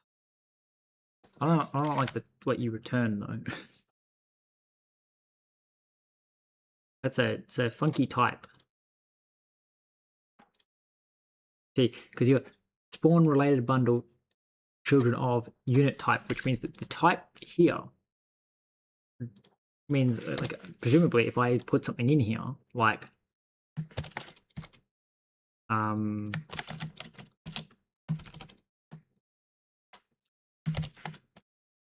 text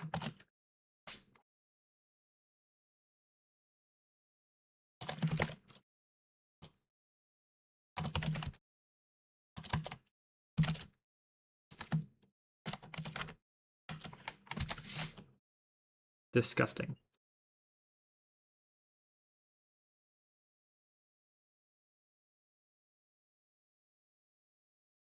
Can we go back to giving you a type of T? This is one of the issues with the type system is that is this a different type now? Sorry, test type.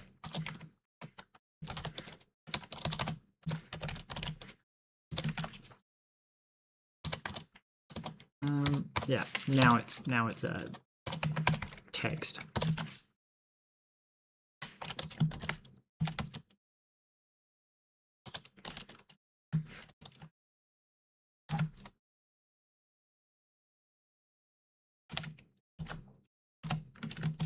I don't like that. So it's making a new type every time, which means that this is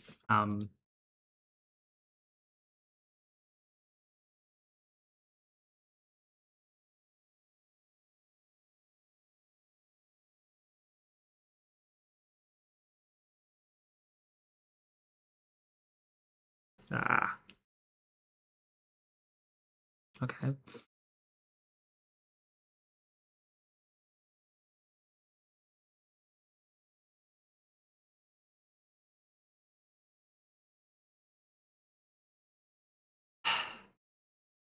Now I have to think about how do I structure that so that when I encode this, it can't just be a list of components now, because that component is effectively going to be hell to try and implement.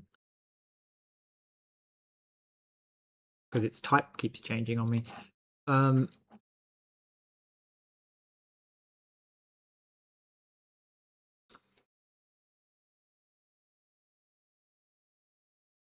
I guess that is the advantage of me doing it, is I can check for certain types.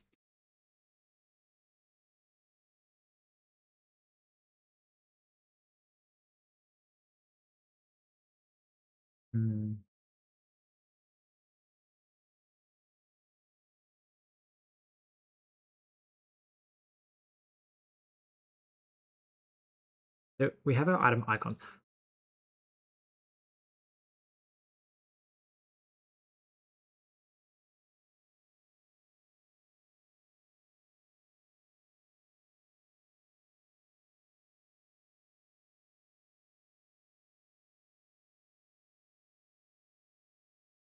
Okay. We might be able to get away with it because in theory, well,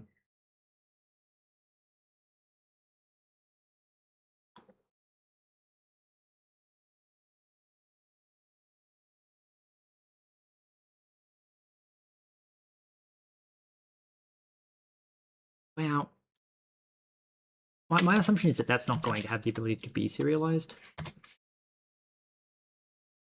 I'm also kind of hoping that I have Ron as one of my deep. No, okay, so Ron as a dev dependency.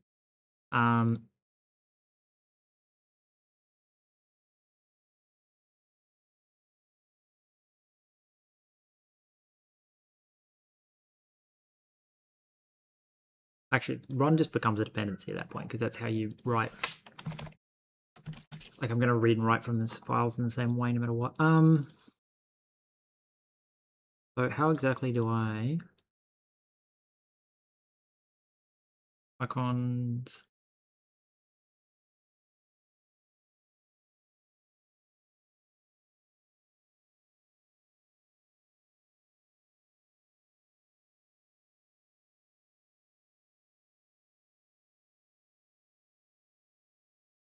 I need like a vector of vectors.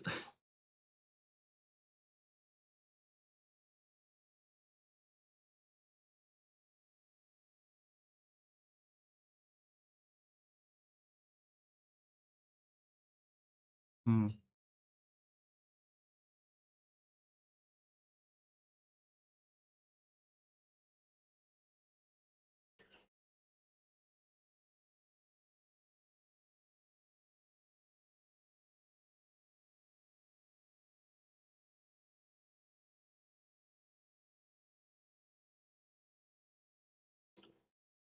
That's my example. So I want it to be, I guess this does need to be a map because it's saying, hey, like icon. And then we're going to say,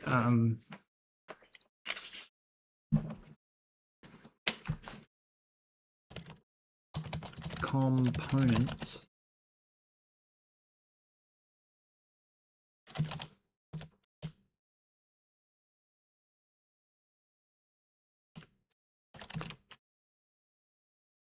I feel like I should make my own serializer.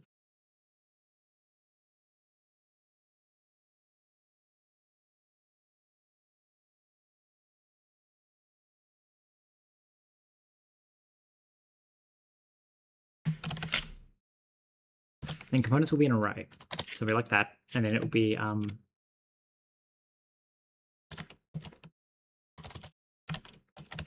child component.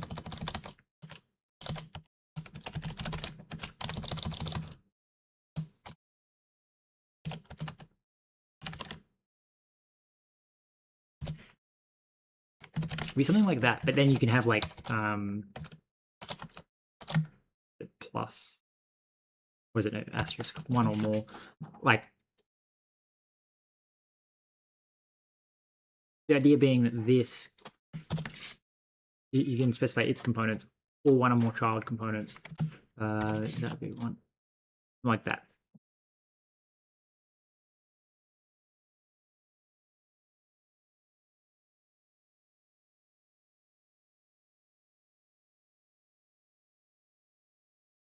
Mm-hmm.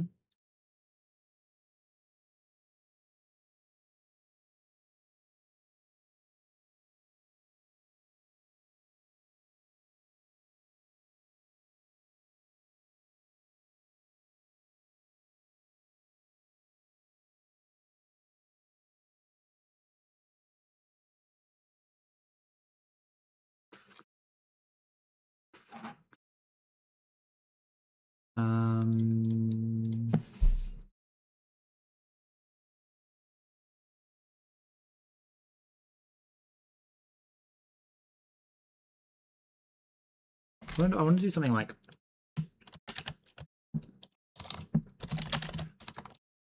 s equals hello, welcome to the stream.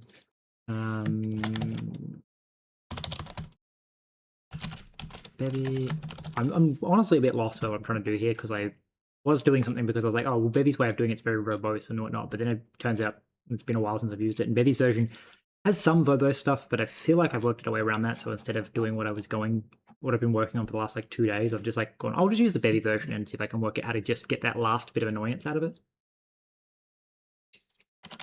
So we'd be like reflect, and it's like 30, and then it's like typed reflect serializer. No.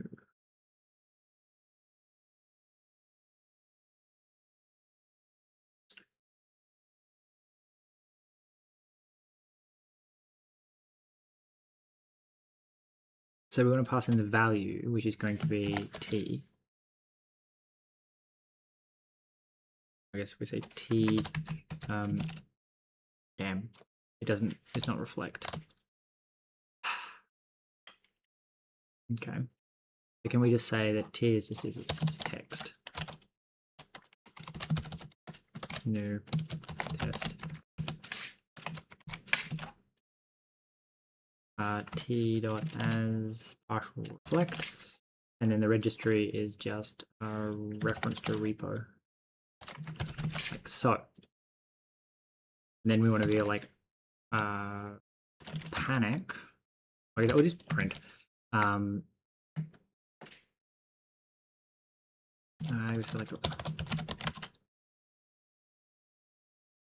s equal ron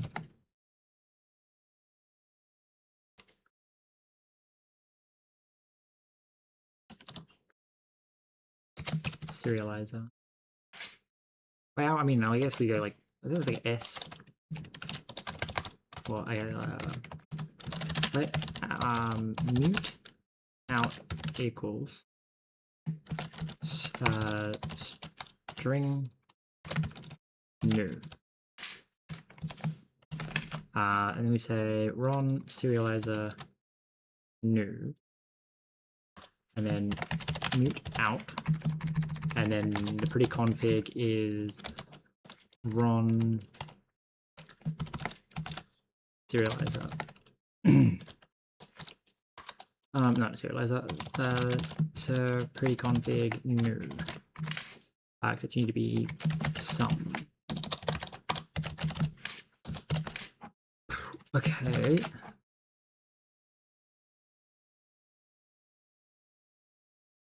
I don't care if it fails. We just want to then print s. No, s out. Out. I don't even need to actually keep this. Try and serialize it. Oh, we have to say, wait, you can fail? That's annoying. Okay, fine. Unwrap.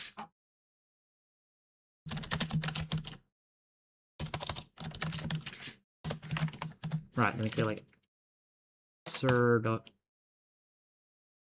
no s dot serialize.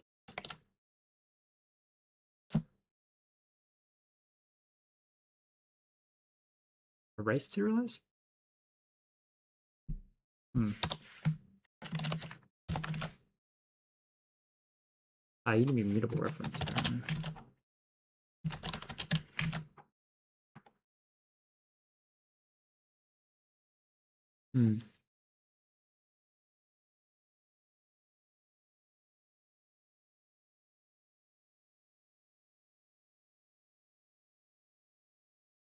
Really?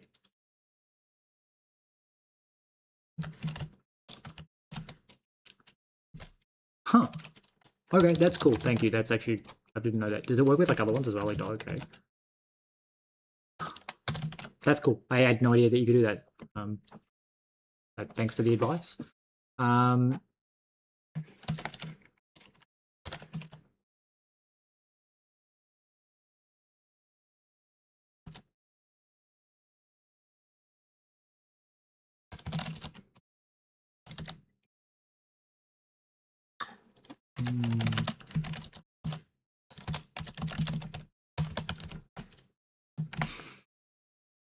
love the 07. I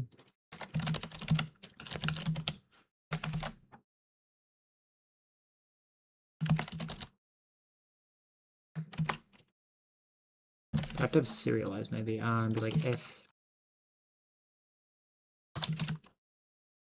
Okay, s serialize mute sir. And we're gonna say don't care. So serialize. Why do you return? I don't know what. Well, I guess we can say like t. And go, what the hell are you? Okay, it's just okay. It's just nothing if it succeeds. And then we print out. Run this and go. Are you gonna print something that looks really stupid, or are you literally just gonna print text? I'm assuming he's just gonna print text.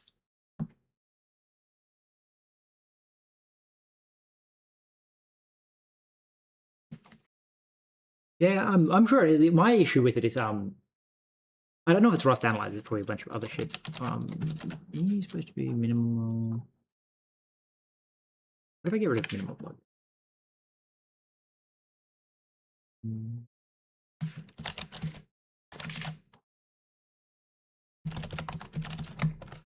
So my annoyance is that there's a bunch of like autocomplete stuff that doesn't do the proper autocomplete in that. Like if I rename the first part of a type and the second part's the same and it tab completes, it leaves the duplicate second part. Like it's a poorly written one because I've seen some that do it. Like if I go plugin, this is like someone's given a bunch of Bevy lints, not Bevy lints, Bevy snips, and it's like if you do plugin, it fills all this in and it puts this up here and all that. But if I'm in the middle of typing something like use Bevy, see there's like Bevy prelude, it puts the fucking use there, but it only turns up if use was already written. So it's like there's no way to, it detects the prelude, but it doesn't detect the use.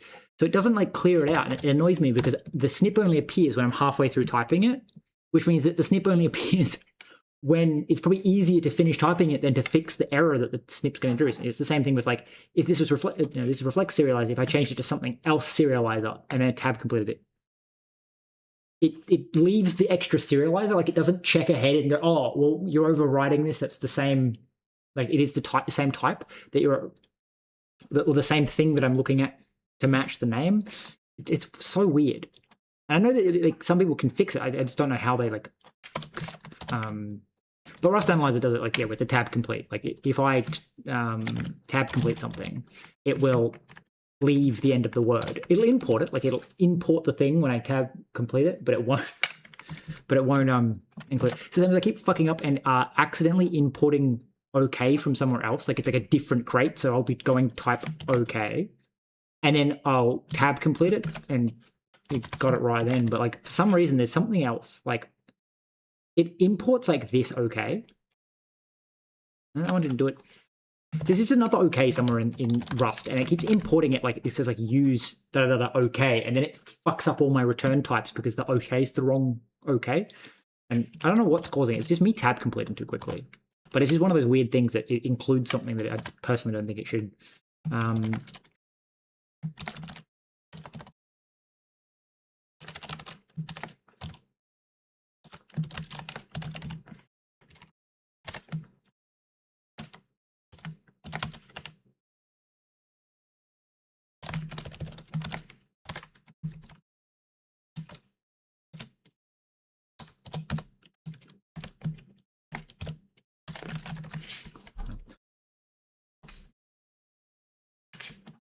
Oh, can I not do that? Okay.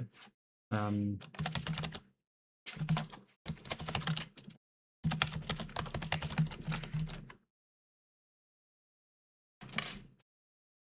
just trying to make it like exit after exactly one frame, just so that I can use this as a lazy way of like finding out what something's going to look like. Yeah. I don't know why I couldn't pass it in as a closure. Anyway, I thought you could do that. I've done that before. Yeah. This should write out exactly once and then quit. There you go. See, so it prints text, but if I call this the typed one, typed Reflex Serializer, this shouldn't put this bit in, which means that I can put this bit in.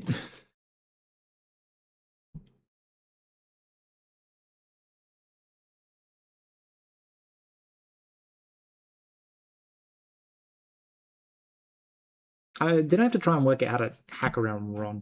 Yeah, so now it just says parentheses, test parentheses. Right, so if I use the typed one when I'm doing it, I can get access to the inner workings without having to fuck around. Right, so we have to do some funky shit.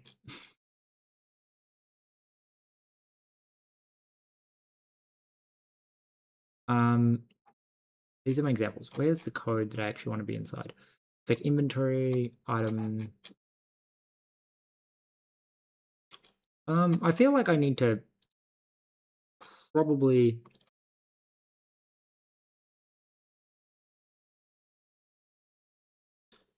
just actually implement serialize, deserialize properly instead of my fucking hacky ass deserialize thing. So we're going to say implement deserial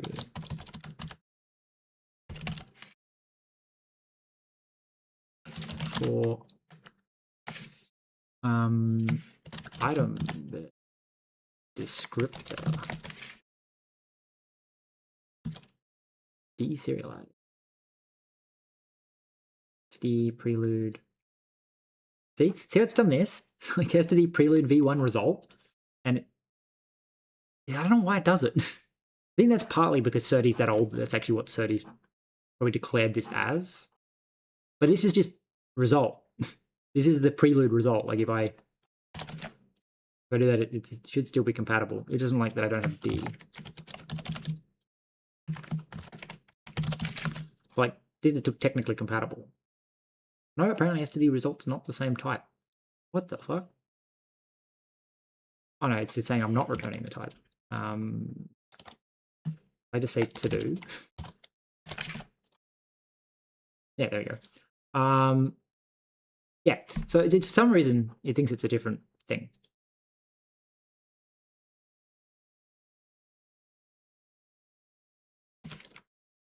But we can like DeSerializer dot.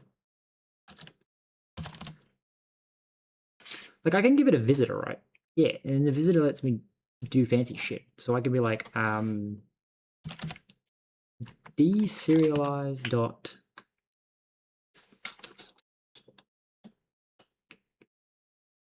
It's not a map.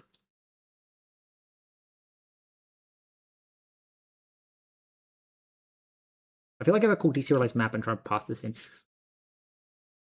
Maybe I should do a test.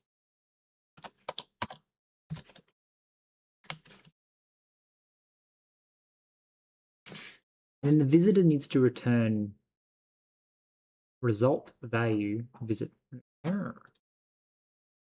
Good to know. My concern is that this deserializer doesn't get to access certain things.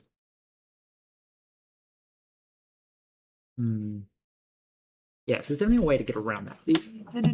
Okay, so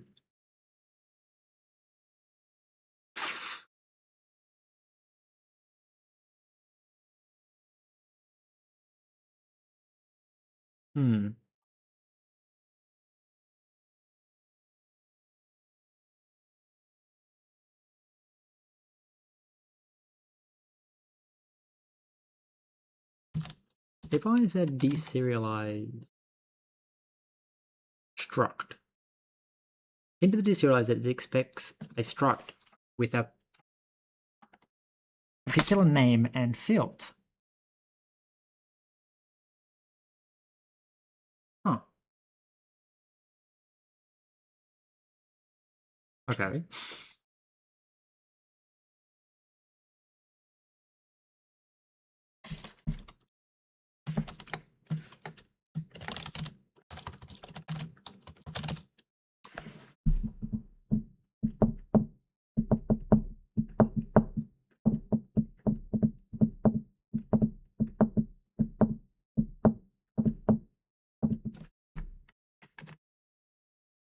I'm trying to think, because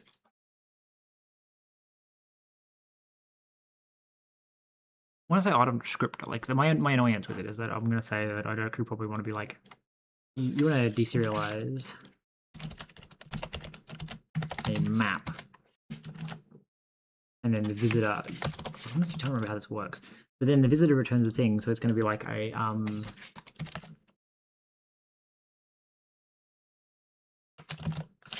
So does it have to be a map visitor, or is it just any visitor? Visitor, and the visitor has to return a value. So we need like a struct that's like ours.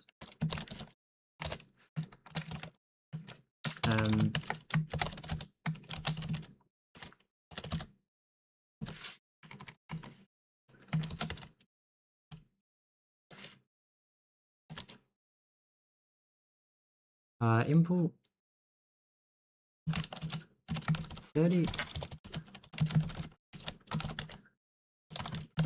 the visitor for item visitor type value. So yeah, the value is to be known. good to know. So you are going to return a item with descriptor, I guess.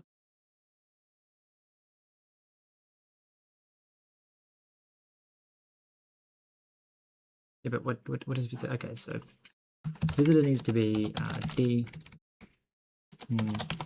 DE, and you're also DE. Okay, so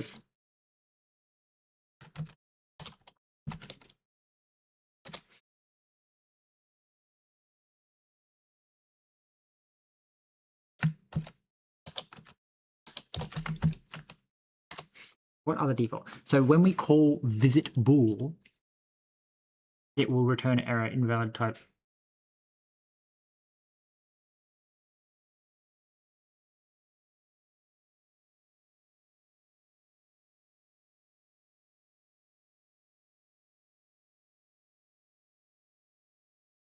Expected.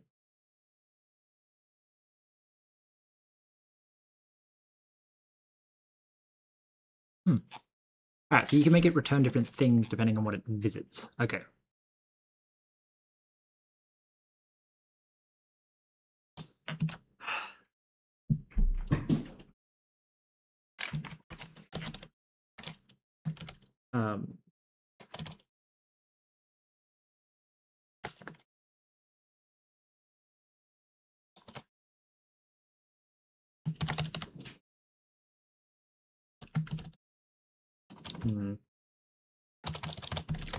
std. Oh wait, we can just write. We're supposed to write what we're expecting. So we like format dot write string. I don't know what I'm doing. Right. So you're going to say deserialize that, and then we're going to pass in item visitor, like so. And you're going to spit back out either the item that we asked for or the map. And then we're going to say, like, you have a visit map. And then map gives us a map accessor, and we're just going to return a error. Custom. Huh? What is an A error then?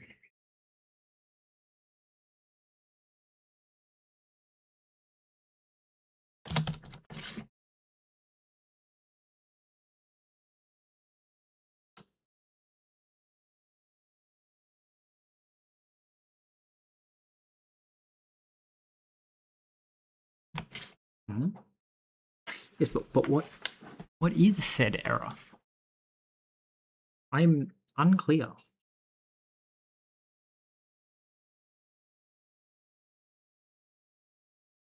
Error. Okay, so the error needs to implement error, and this error is sized and said. Okay, I guess we can. I don't know what A is.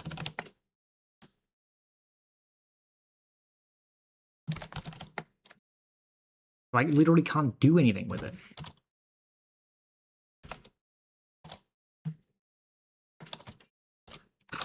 Okay, to do.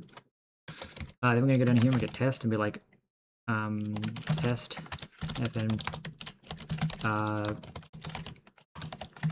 try custom deserialize.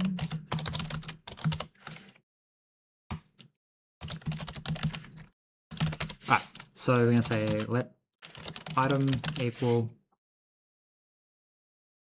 Ron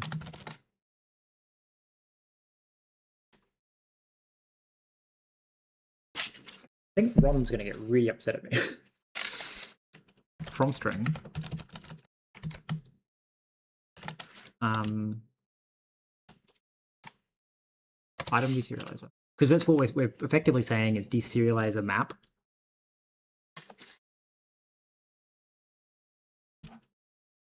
So you will deserialize a map, and then the string is going to be just a string that I'm actually going to write. And then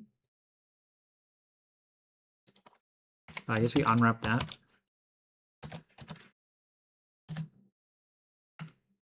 and then we assert equal item dot well, yeah, assert equal item and item descriptor.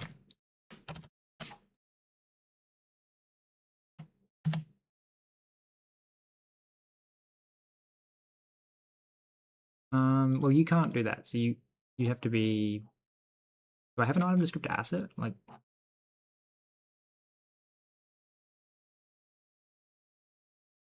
no. So that's annoying because the item descriptor we call load item descriptor.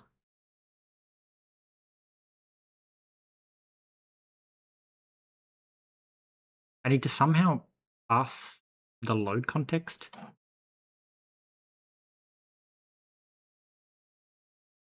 Yeah,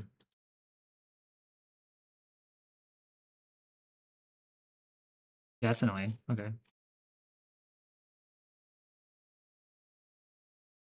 Oh, I guess it would work that the item visitor would get the context because it's the one that's actually going to read that it's a like a handle. But then how do I get that to here so that I can give you the... That's so gross.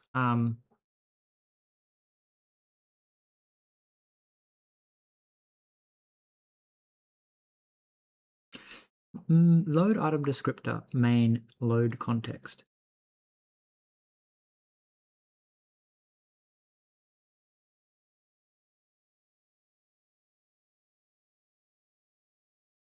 Like, I think I have to make like a custom fucking item deserializer so that I can, with the deserializer, when I call deserialize map, because there's no way to get access to anything about the deserializer. I don't know anything about the deserializer. So I can't pass in additional information to the deserializer without making my own deserializer.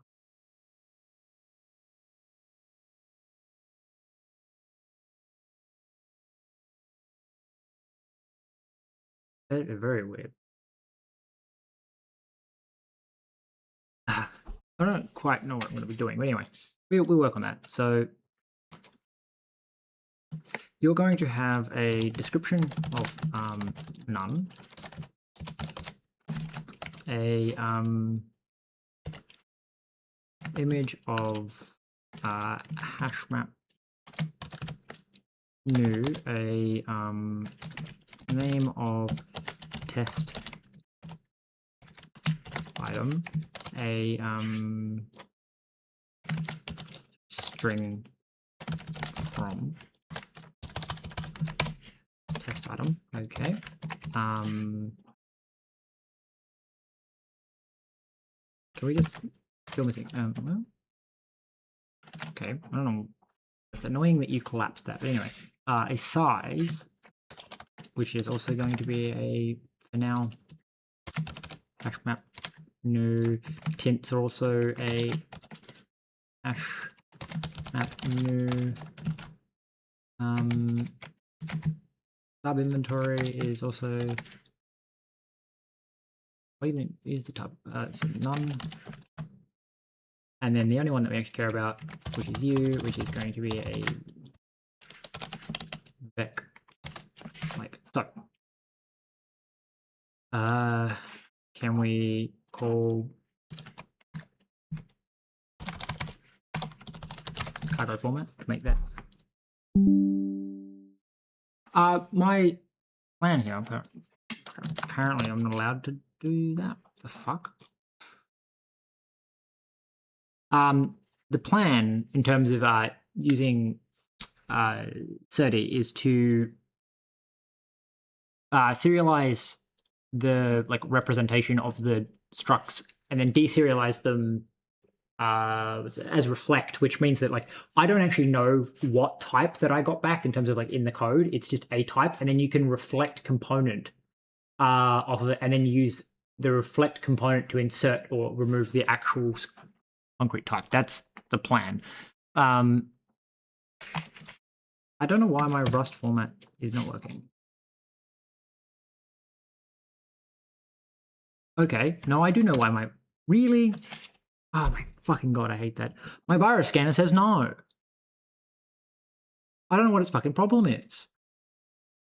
Apparently we can't run Rust format because my virus scanner said that that is almost certainly a virus and it won't let me run it. I can understand with my fucking code that doesn't have like signatures and shit, but it's not letting me run fucking Rust format. So reflection is a concept in typed languages, I believe, and because you can't really do it if it's untyped. Well, I guess maybe you can. Well, yeah, it's a concept of the type system. So the idea is that you can ask the type system at runtime, like what it is, and like what fields it has, and what types those fields are also. And so you can like ask questions about the type system at runtime so that you can do certain things. Like you can say like insert a float at a certain position because you know, like you can ask it what the type is, work out what to do. If it's a float, you can insert a float. If it's a so you can like know what the value of the information was. Probably explaining that pretty terribly. So Java had it, or has it. Like Java, I think, was the big one that popularized it, which is that like basically the entire type system can be serialized onto disk because each type knows all of its fields, and you can ask about its fields. And then so you only need to, in theory, know how to serialize like the base 5 types. I actually just implemented the serializer, so I can just swap to that. I just moved on to another branch because I realized that the Bevy one's probably just smarter to use. So the custom reflect. Leave my changes. So this is my custom reflect, which has all this code in here for doing like reflection. So if I go to my tests, so this is what my code, like what it looks like, right? This is like what it looks like once it's been serialized. I've called them int, like that's actually the name of the variable, not or the field. Like if we go to test struct, so we go in here, we go to test struct. This is what test struct looks like in the code. And then when I serialize a test struct, this is what it serializes to. And the idea is that when I'm deserializing this, it reads the word test struct. It goes, oh, I'll look up the information about test struct. And then it goes, okay, test struct. And then when it's reading, it goes, oh, this is the int field of test struct. And it goes, okay. So the int field is a unsigned U32. So then it goes, okay.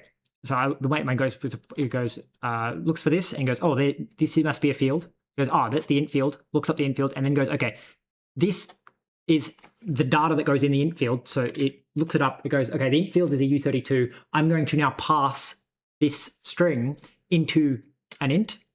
And then it goes to the next one. It goes, oh, this is the stir one, which is a string. And it passes this into a string. It goes, oh, this one's the float. It's not as, I named them dumbly because it's pretty like, it's called float, but it doesn't actually use this. This could be literally anything. Just this is what the field is called. And it goes, oh, okay, so it passes this into a float. And then it goes this, and then it passes this into a bool. And then so here is more obvious. It goes, hey, this is a complex type, which is a struct. So it goes and looks for the opening curly brace and then the closing curly brace. It goes, okay, I need to pass all this information into the complex struct. And then it starts again. It goes in here and goes, oh, this is the int field of the complex struct, and passes that as an int, passes this as a string, passes this as a float, passes this as a bool. Then we go here, and this is like enum b, which is a B variant of the enum, and then this is a marker struct, so it just writes the name in the marker struct. Otherwise it's empty because technically a marker struct doesn't have any data. It's it's physically zero sized, which means that it doesn't exist. And so I just write the marker struct so that if you have a field called marker, you can just like tell it like, oh, this type. And technically it would matter for, no, actually it never would, because you would always just go, hey, this field exists, just populate it. But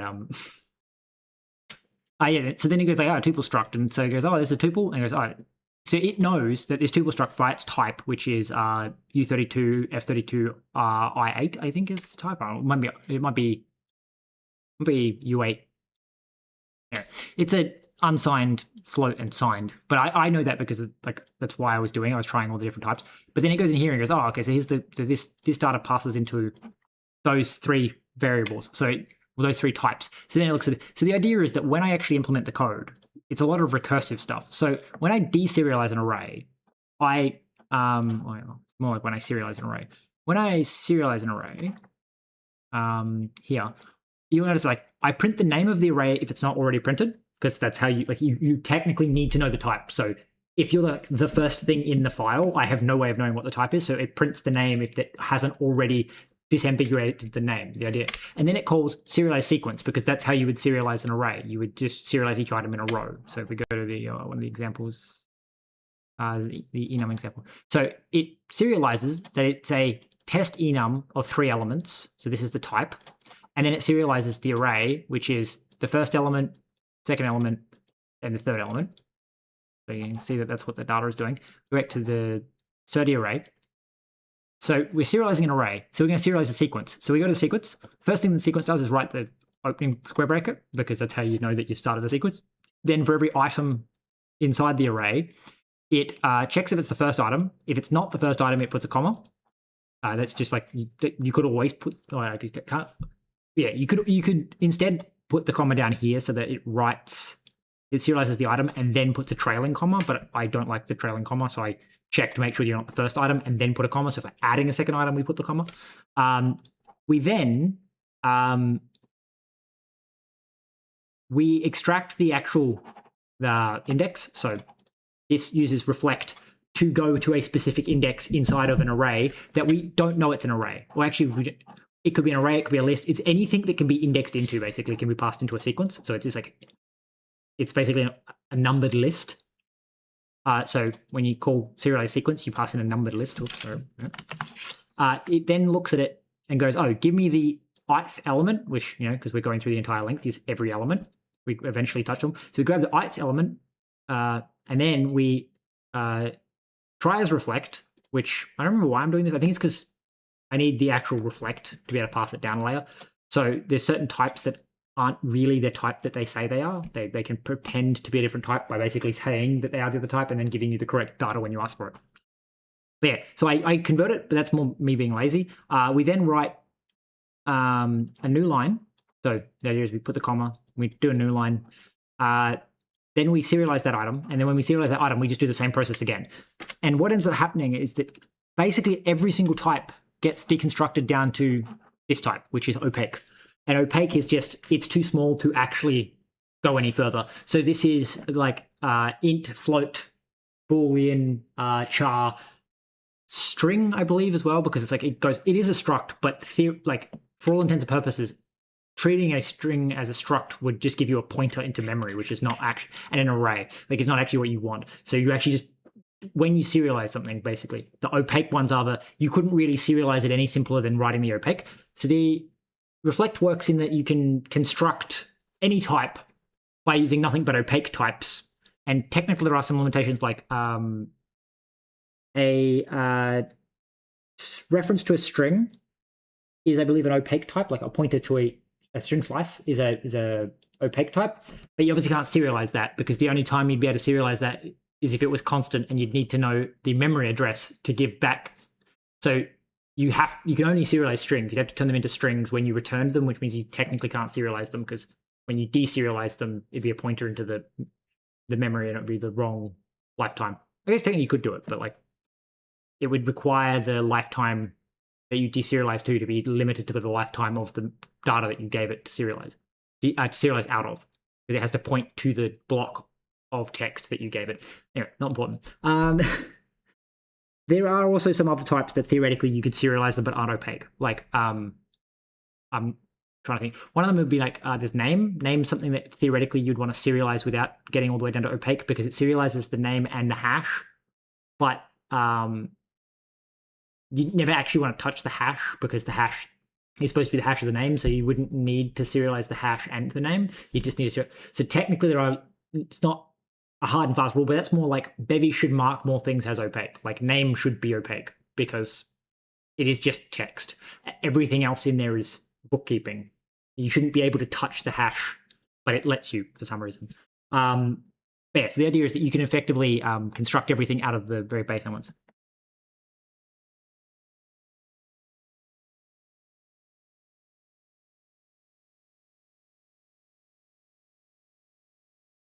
This isn't a Rust thing. This is a Bevy thing. Bevy, hence why it's Bevy reflect.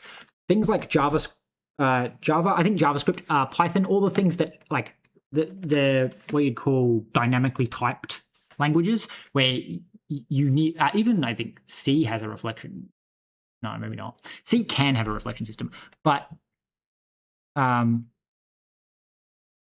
any of the dynamically typed ones definitely do, and strongly typed systems tend to let you really easily implement reflect, because again, like how Bevy does it was like, because you have to declare exactly what every field could be, Bevy can at compile time read what every possible field could be. Yeah, it's not built into Rust. It's something that Bevy built on top of Rust to get the benefit, because it is really important.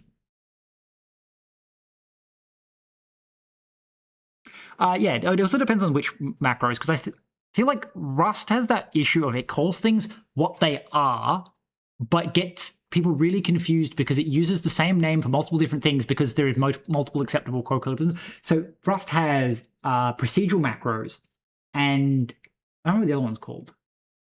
The proc macro is a procedural. The other one is something like intrinsic macros or something. So the idea is that Rust has the C style macros where it literally just copy replaces, like find and replaces, when you write macro and you give it some words, it just rewrites some source code, like it expands before it compiles. And then there's proc macros that actually can read, like the whole code gets compiled and then they get to make changes and it gets compiled again. Or I think it's more like it passes it, hands it the past code. It then gets to modify the past code and gives it back. Is a proc macro, and that's why they have to be their own crate, is because they technically get compiled and run completely independently of the actual compilation. But it's a weird thing because Rust calls both of them both of them are called macros, but and using both of them you can do anything, but they both have their own limitations, just from what I remember.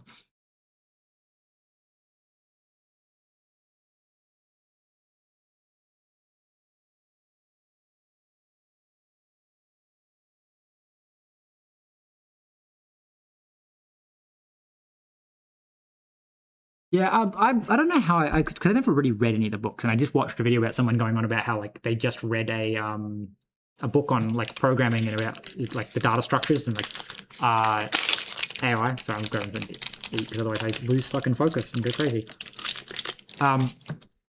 But they're going, oh, it's great because you can learn about these patterns, but also every other thing I've seen that's like, why do we use object-oriented programming? Because everyone just reads the book and nobody actually understands it. Like, it's not the best paradigm. It's the paradigm that everyone wrote the books about.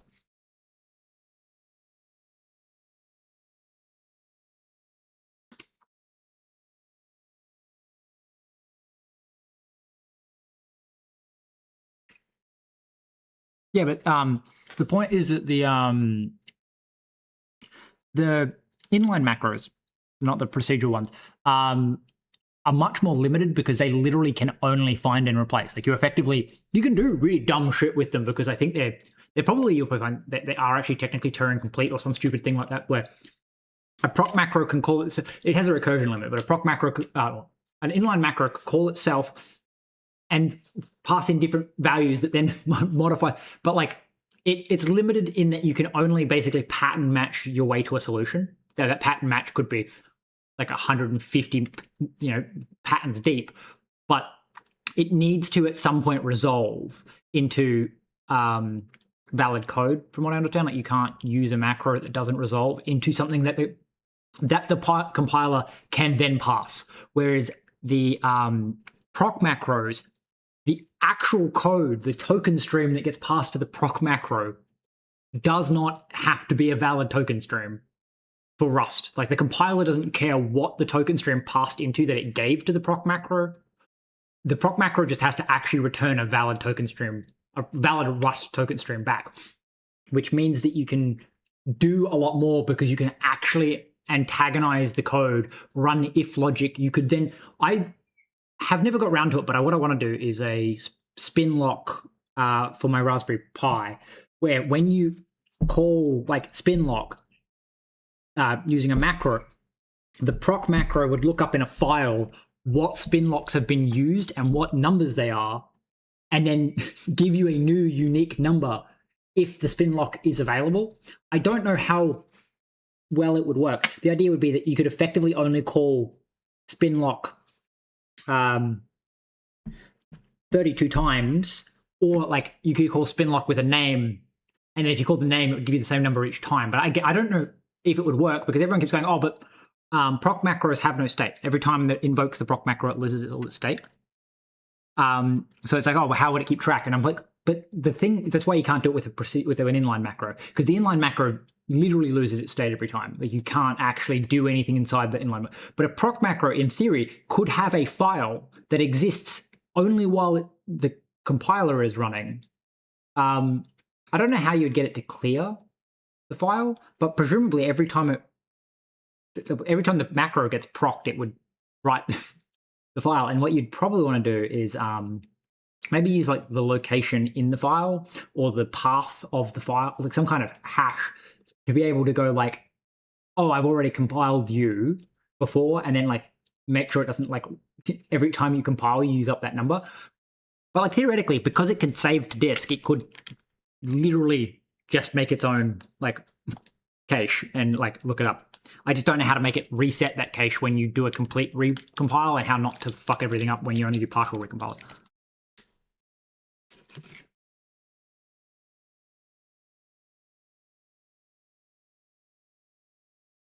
I don't even think brackets need to be balanced. Not in proc macros. In fact, it's literally a token stream. The only rule, I guess, yeah, it would be that brackets need to be balanced. But the only rule with like proc macros is that when they get invoked in this bit, this has to be valid. Like, this bit has to close properly, which I guess means you can't do that and pass that as a valid thing to the proc macro, because it would hit this and think that the macro is done and then not hit that. However it does it. Yeah.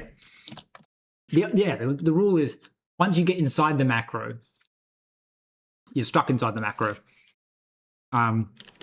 until you close the macro, which is just any.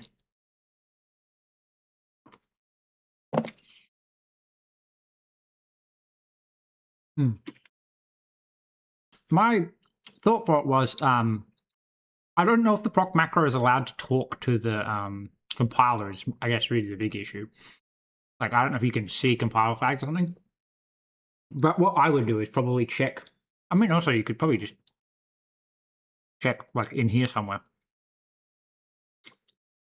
But you want to know, because you can read, like, SD in and SD out and all sorts of shit. So you could theoretically read this file and work out what the compiler is up to whether it's compiling one crate or if it's compiled hundreds of crates, and you can check to see if those crates have been like, there are almost certainly ways to do it, because you have access literally to the file system. You can do whatever the fuck you want and then return a token stream rather than having to output valid Rust code.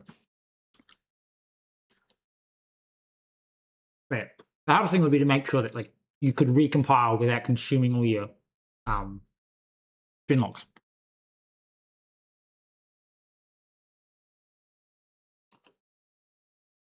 I'm continuing to eat, so back to code.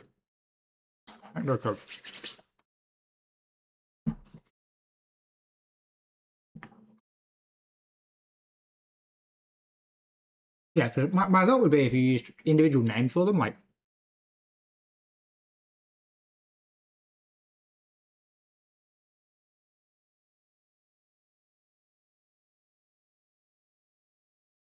I didn't think it had to be balanced all the brackets. I guess technically it would have to be like you hit the end of the file, but like it has to be a valid token stream, and the only way to end a token stream would, as you said, balance the brackets. But something tells me that the token stream would still be valid if you did something like, I don't know how you would start the token stream like this, but like you could just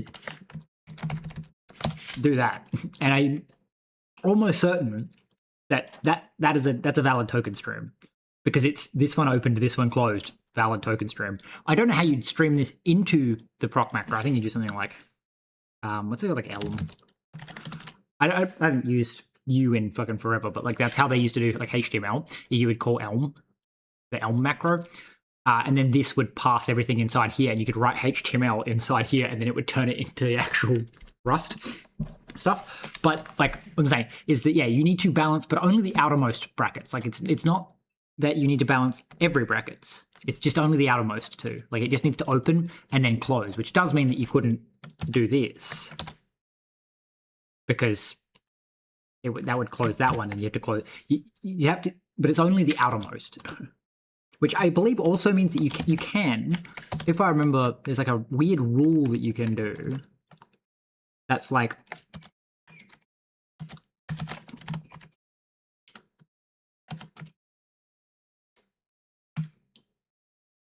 no, they might only work with raw strings, but you can do like,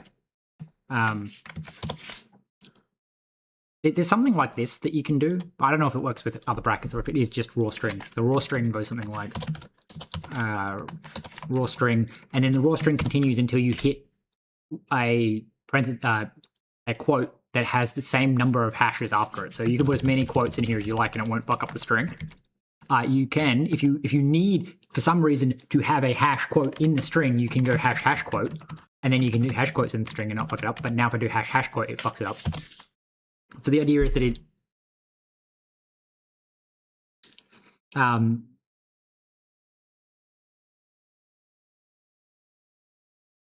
wait, token tree is the stream of either a token or a token stream wrapped in balanced braces.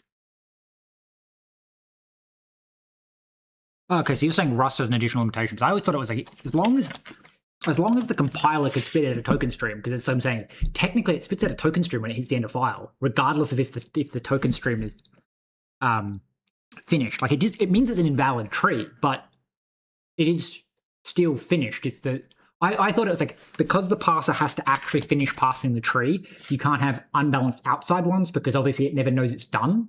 But if you hit the end of the file, it knows it's done. And if you open it with a curly brace, doesn't matter how many other things you open, when you close it with the curly brace, it knows that it's done. But maybe, yeah, there might be a rusting on top. I've never really looked into it in terms of like exactly what you're allowed, but I was under the assumption is as long as the compiler accepts that it's a valid, like it knows when to stop. So if it doesn't know when to stop, as in you never close it, it won't work. But as long as when you close it, it knows it's done. Because let me just restore this before I fuck up and accidentally delete all my work. Because from what I remember, like in Rust, it's like if you open this, you can't close this after. This is balanced, but it's not actually balanced. It's not valid at all, because you open it here and you close it here. Everything in between doesn't need to be balanced anymore. But yeah, that was my understanding. Maybe there is like a Rust has a different fucking rule to make sure that something works properly.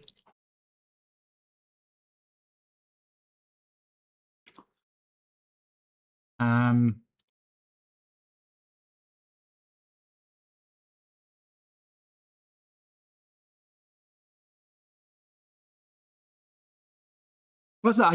Okay, yeah. So I guess it's running into that. I don't know enough to use the right terminology, because I thought the idea was that the lexer knows when to stop because the lexer hit the end of a file. Like the lexer is one of those. It just looks for vocabulary words. It says open, open, open, open, and it doesn't need to say close to be done. It's when you go through and you pass the lexer makes the tree, and then the parser goes through. But maybe it's the other way around.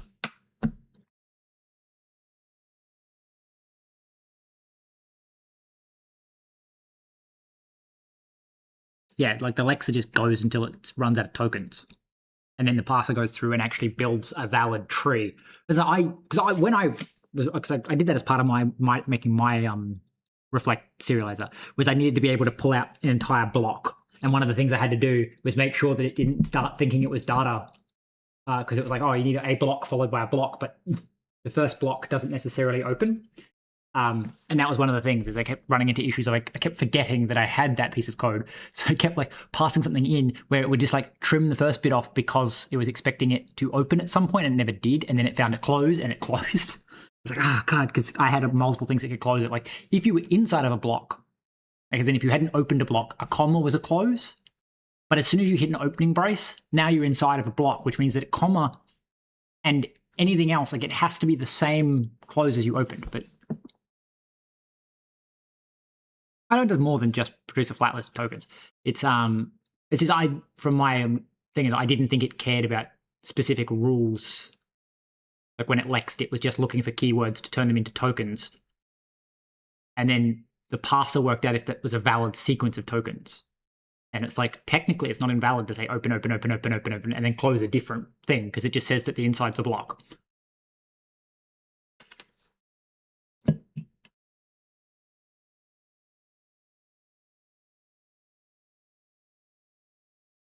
Yeah, well, that's what I'm saying. That's literally the only limitation, is what the compiler is willing to consider a token stream.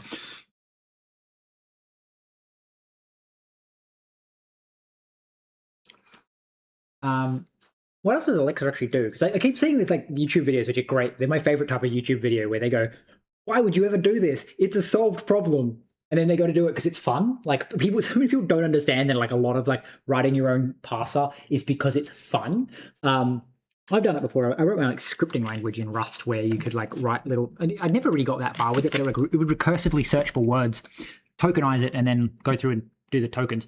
I think it was also like mine would do it as it went, which means that it didn't tokenize everything and then go through the tokens, which means that some tokens were contextual in that one token would be a different token depending on what the next token would be, which is apparently like the worst way of doing it. But like, yeah, it's to say, it's like every time I see anyone talk about making a compiler, they're like, the compiler, like the optimization and stuff is where there's actually work to be done, but the parsing and lexing are solved problems, as they put it, where it's like you can give it a text file and you can describe the grammar, and it like the lexing and parsing will just happen. It's the compiling that's actually the part that, you know, is still actively being developed and researched. If you were genuinely going to make a compiler, you would not write your own lexer and you would not write your own parser, because that would be a tremendous waste of time introducing lots of bugs and edge cases that do not really exist, because people have basically done the math and solved lexing and parsing as a. I thought lexing was literally just converting them into tokens, but and then the parsing was doing the tokens. And I always just write a parser instead of a lexer. I never do lex first. I just pass. So I would do contextual stuff like instead of capturing all of the parentheses, I would only capture the parentheses if it was valid to be a parentheses. Which effectively means you can't, like I wouldn't consider a closing parentheses a token, or a valid token, when you were inside of a curly brace block. Like if you opened a curly brace and then closed a parentheses, that parentheses is treated as just a character, not a parentheses block. And it was mostly just to do with being open and closed. It was like easier to, but it does mean that like it was technically much more complicated, because you had to keep track of like all the text, because it meant that things like if you're inside of a string, you obviously need to pass things completely different than when you're not inside of a string, because if they open something while in a string and close it outside of the string, they are not considered the same thing. But most of that is just, am I in a string? Don't do the rest of the logic. It's all characters.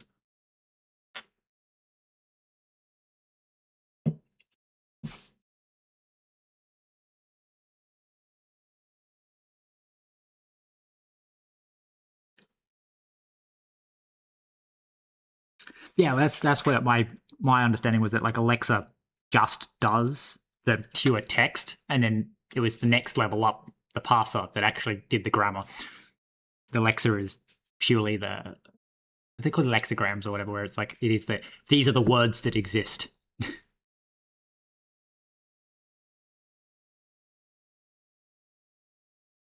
Interesting. Yeah, because at a certain scale, I guess. But like a lot of things I've seen are like if you're doing anything that like you genuinely just want to like get it to actually work, like it's not like a hobbyist thing, is they just basically go like, just use one of these libraries. Like if you're writing proc macros, you just use I think it's called like Syn or something. SYN. I think it's called Syn. Rust syncrate SYN. Yeah. So this SYN and quote, and they're like, if you're writing a proc macro, just use these. Do not like try and make your own parser. Just use these, and they will let you antagonize the type system. You can just pass them some code, and they will turn it into the right code.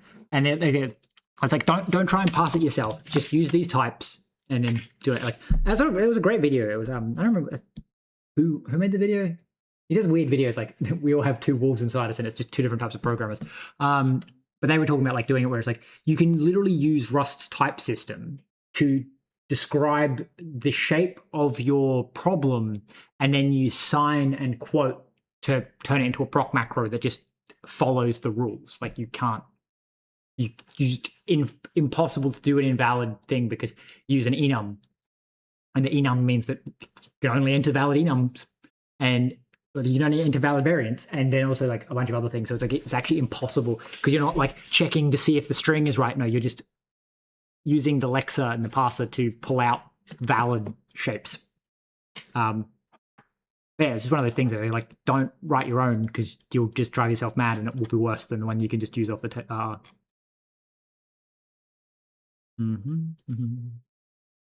That's annoying. Fine. We're just gonna go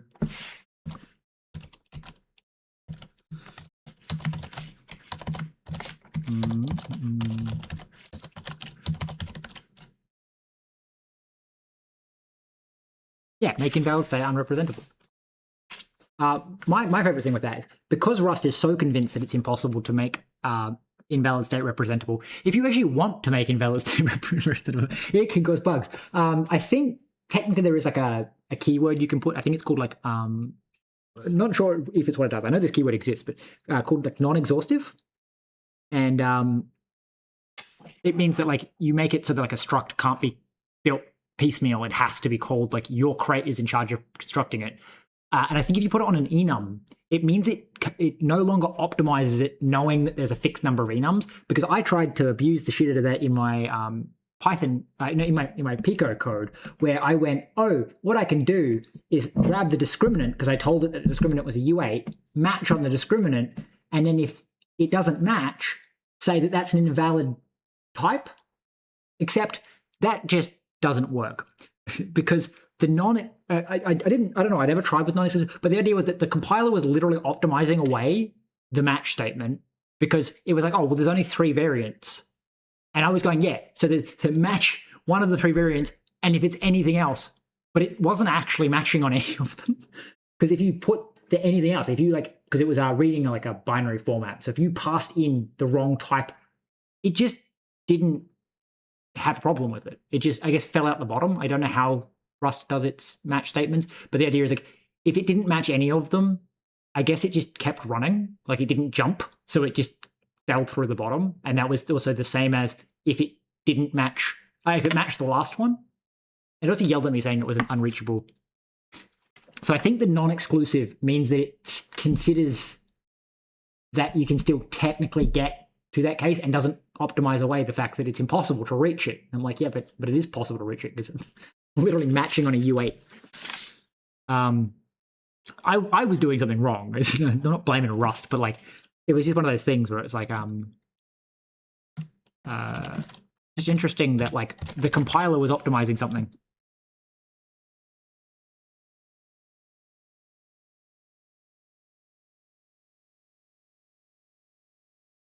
I don't think it is because I mean we can actually there's a really easy way to check that right now is to go enum A, B, and C, and then you go here and you go non-exclusive. I'll stop calling everything test. If we get rid of this so that it stops yelling at me with this red line, if we say match test, see this one maybe because this one is saying like the compiler would probably see that we are matching a physical type, but if I can say something like E and then say unimplemented, no E.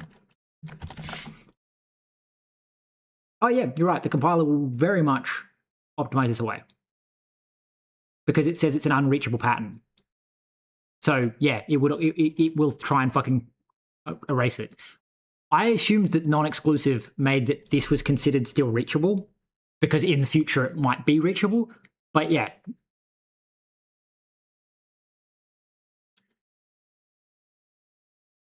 Yeah, but my assumption would have been that constructing a non-exclusive enum would imply that all bit patterns are valid because you're literally saying that these are not all of the variants. It's non-exclusive. This is not all of them.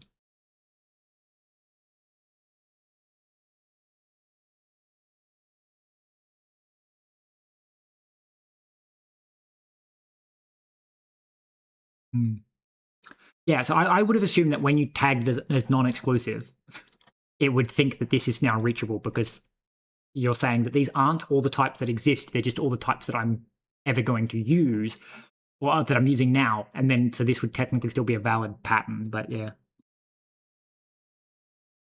Oh, okay, this is fucking... That's one of the fun things about Rust is that it's built by a fucking bunch of nerds that are like, no, but math. And I was like, oh, yep, math. I mean, nothing wrong with it. It's just one of those fun things that's like, nope, we definitely have an opinion on this. So, for some reason, I can't apparently match. Oh, okay.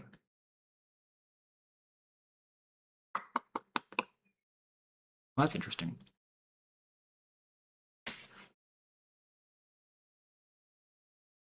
So they can't be compared. Okay, we assert item dot icon components dot iter dot zip. I'm trying to come up with a way of comparing two sets of lists.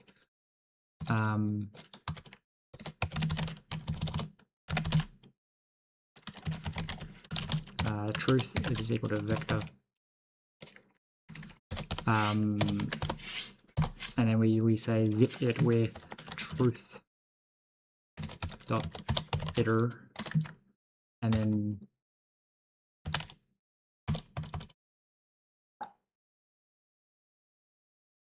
all.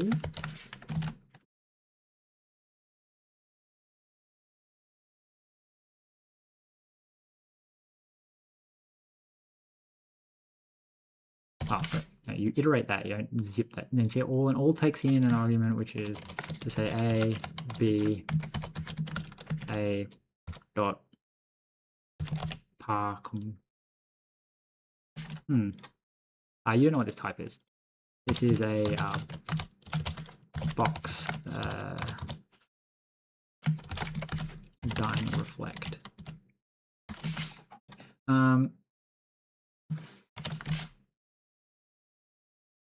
So all with the function takes in one item, and so we say A dot reflect par equal B as par equal reflect. Mismatch.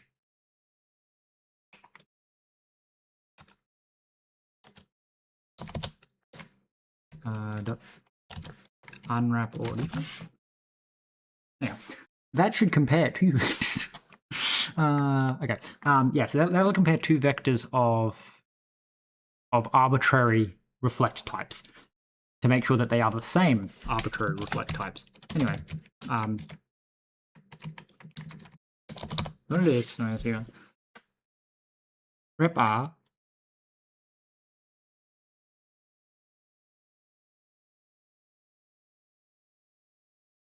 Yeah, so rep R, from what I remember, because well, it's really like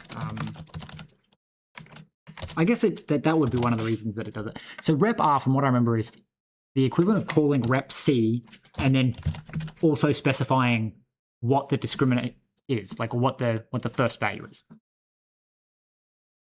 Does this make it work? Because that would be interesting. Is what it's saying is like we can't guarantee that the type isn't already filled. So like if I match now. test A.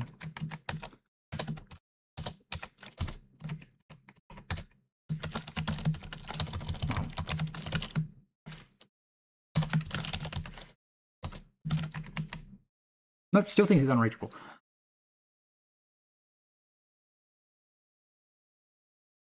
So yeah.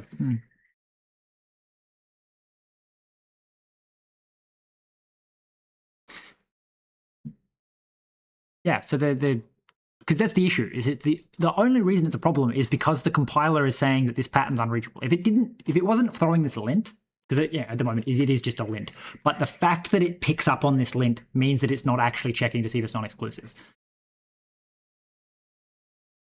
which to me is incorrect. It 100% should know that if it's non-exclusive, then I'm saying that theoretically it's possible for an invalid discriminant to come in. Do not compile this, or do not optimize it away. But there's probably maybe a different flag that you can do that that says don't optimize matches or something of this particular type. But I don't know how you would do that. Maybe we can just do a quick Google search and be like Rust don't optimize away unreachable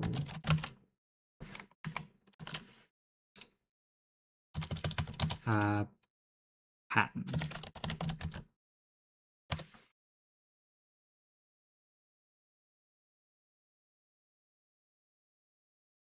I like how Google keeps redirecting me back to the correct to the same misspelling.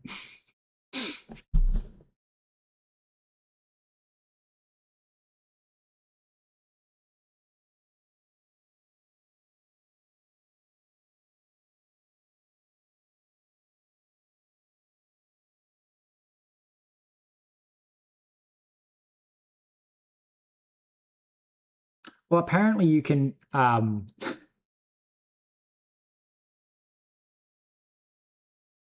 there's a compiler hint that you can give to LLVM, like it's it's unsafe, and you can say std hint unreachable unchecked, where you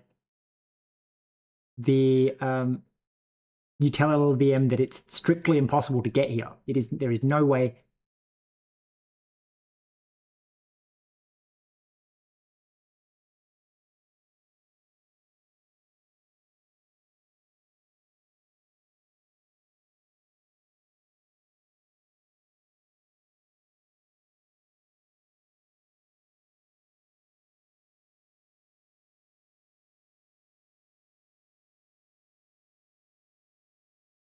Apparently you can say allow unreachable patterns, but I think that just disables the lint. I don't think that actually stops it from fucking eating the lint. Like, I think it'll still optimize it away. But apparently you can get back. You can do that to make it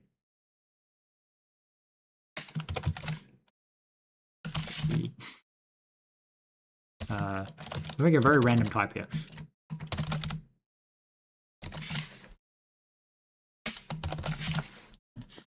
So you can do that, that'll stop warning me, but I think this just stops warning me.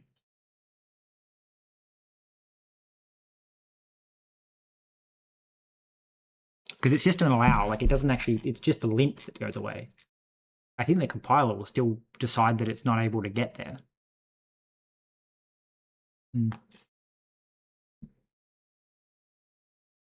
There's an issue open for it. And fair enough. So I was reading the other monitor so I couldn't see you typing in chat. Like I had like chats on the other monitor and had a different tab open on top. But yeah, apparently there's a handful of things that it reckons that you can do. One of the things it said about like to make sure that it doesn't to optimize it away would be to say, and again, I have no idea how well this would actually work, because if it doesn't think you can get here, I highly doubt that it's going to ignore this, but you can say std hint black box.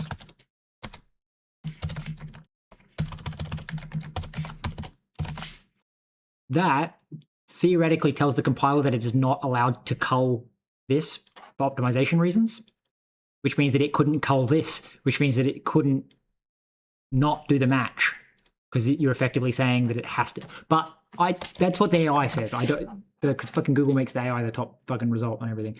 It reckons you could do that, but I don't actually know if that would help.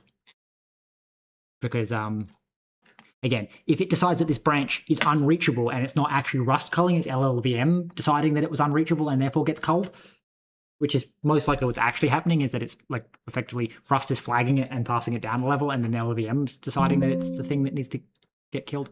Can we close all of these tabs because I don't need them all open? Don't save these. Okay. So we're going to here and we get rid of this random piece of code that I keep writing over and over and over. So I'm curious what happens when I run this. It should just crash. But my curiosity is more about, does it crash? It should crash when it gets to here, to be honest. Because it's going to try and, it's going to get to map. What happens if I don't have this? I'm curious if when you say visit map, because that's a specific to Ron, is it saying like you have to have the curly braces to declare that? Yeah, so it's saying it doesn't start with a curly brace, so it can't be a map, expected map. Yeah, okay. So curly brace. It's actually kind of funny because I keep forgetting that like curly brace is a map because I go, oh yeah, that's a struct. But like, it's because a struct is a map. Struct is a field to value map. I always forget that. Anyway, so we're going to like deserialize that, and then we're going to get to here, and we're going to go, hey, so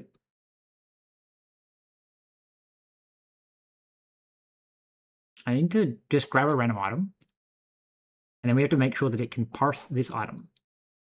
So it is going to require me to slightly modify the items, because effectively just get rid of this item tag and then put curly braces underneath. But kind of wish it didn't make it a mandatory thing. Anyway. So you're going to do that, and you're going to get to here, and then I'm going to go, hey, something. We have to like, I guess, we get to here, and you're like, use third. Well, can I just do different things? Map. I think I have to like.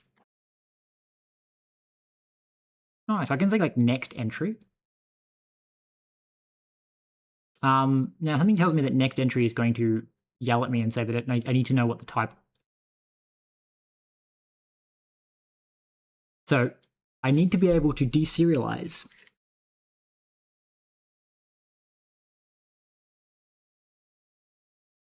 I do wonder what Ron calls to deserialize like enums and stuff. Can I say like fn visit? So we can visit a boolean, we can visit a borrowed bytes, borrowed string, byte buffer, byte char enum. Visit f2, visit f64, new type struct, visit none, visit sequence, visit sum, visit str, visit string, visit. So it can't be the str or the string, because visiting either of those with specifically Ron, it will expect it to have opening quotes. So I want to be able, I assume if I visit enum,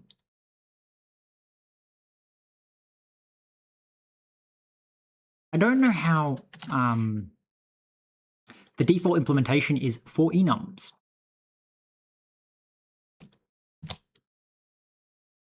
Like if I said data dot, like what does enum access give me to? Provides a visitor access to the data of an enum in the input. Enum access is created by the DeSerializer and passed to the visitor in order to identify which variant of the enum of an enum to deserialize. I've got a phone call. I'll be right back.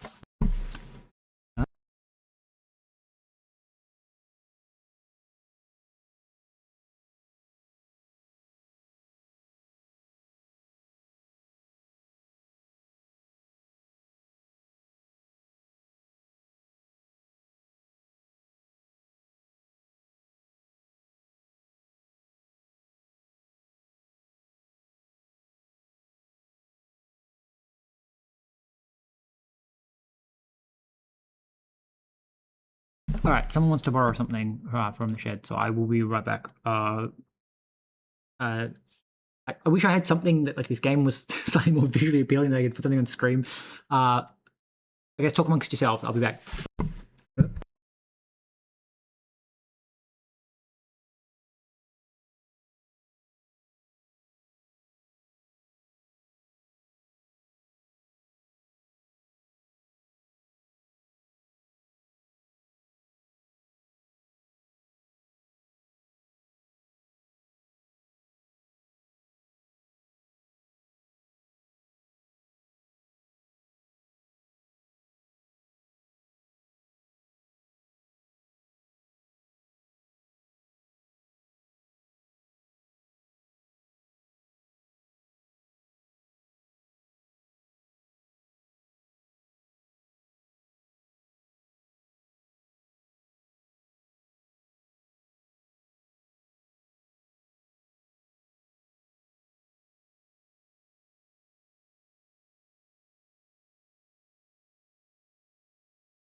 I don't. Would you say that? Well, enjoy your night. Thanks for the $2 donation. Means a lot. What were they even doing?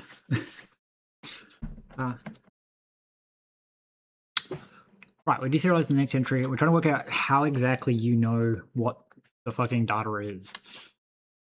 So enum access has an error type, a variant access.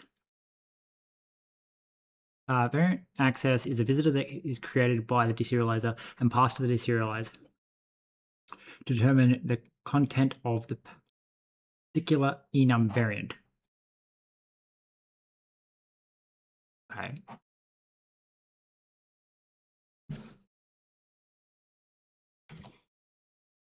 Variant access. Variant seed. Variant is called to identify which variant to deserialize. Deserialize typically use enum access variant instead. Okay.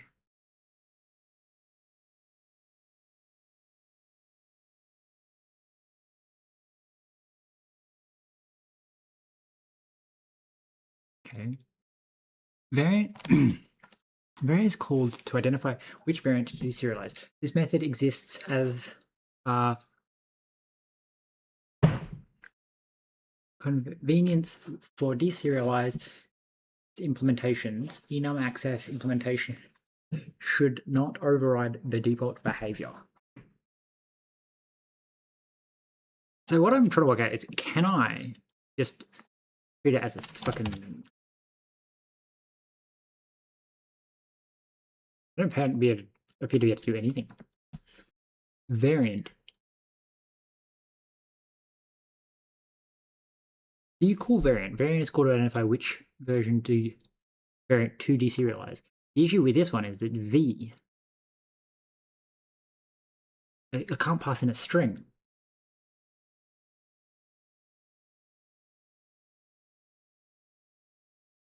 So how does it fucking know?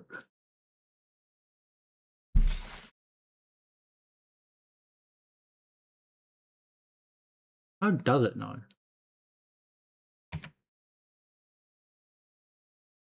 Variant access.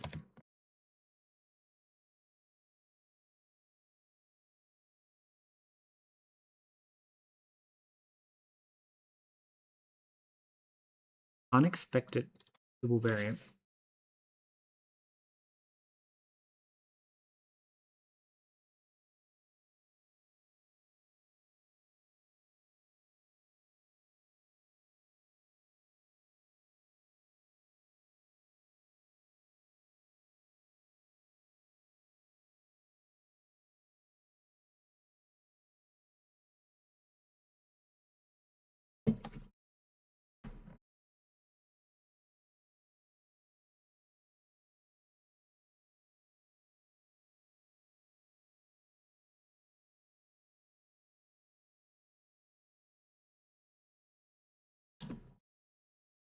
But what's it gonna do?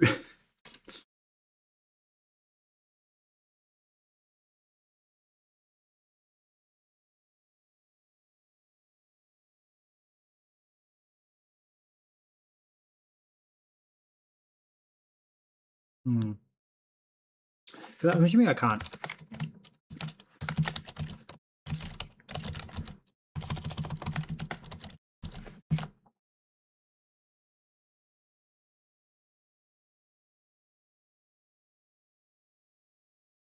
Comparison operations cannot be chained.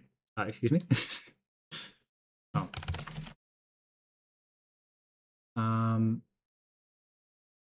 So what are you saying? What is the restriction on variant? Variant V. So where V is deserialized. So like theoretically,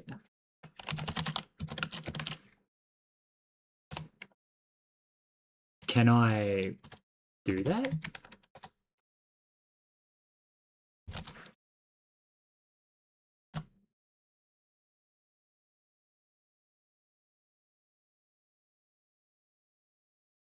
So you have to return self value. So you would have to be called on a different visitor that can return a string.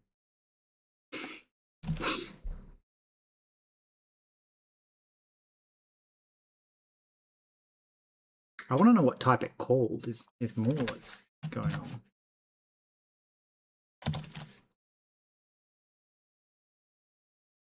Oh, I got a phone call again.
All right, stream must end early because my neighbors need help with stuff. But I'll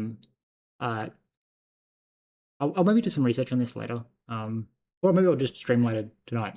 But thank you for tuning in for this part of the stream today, where it was like a complete waste of time. But yeah, I've got to help my neighbors out, so I'll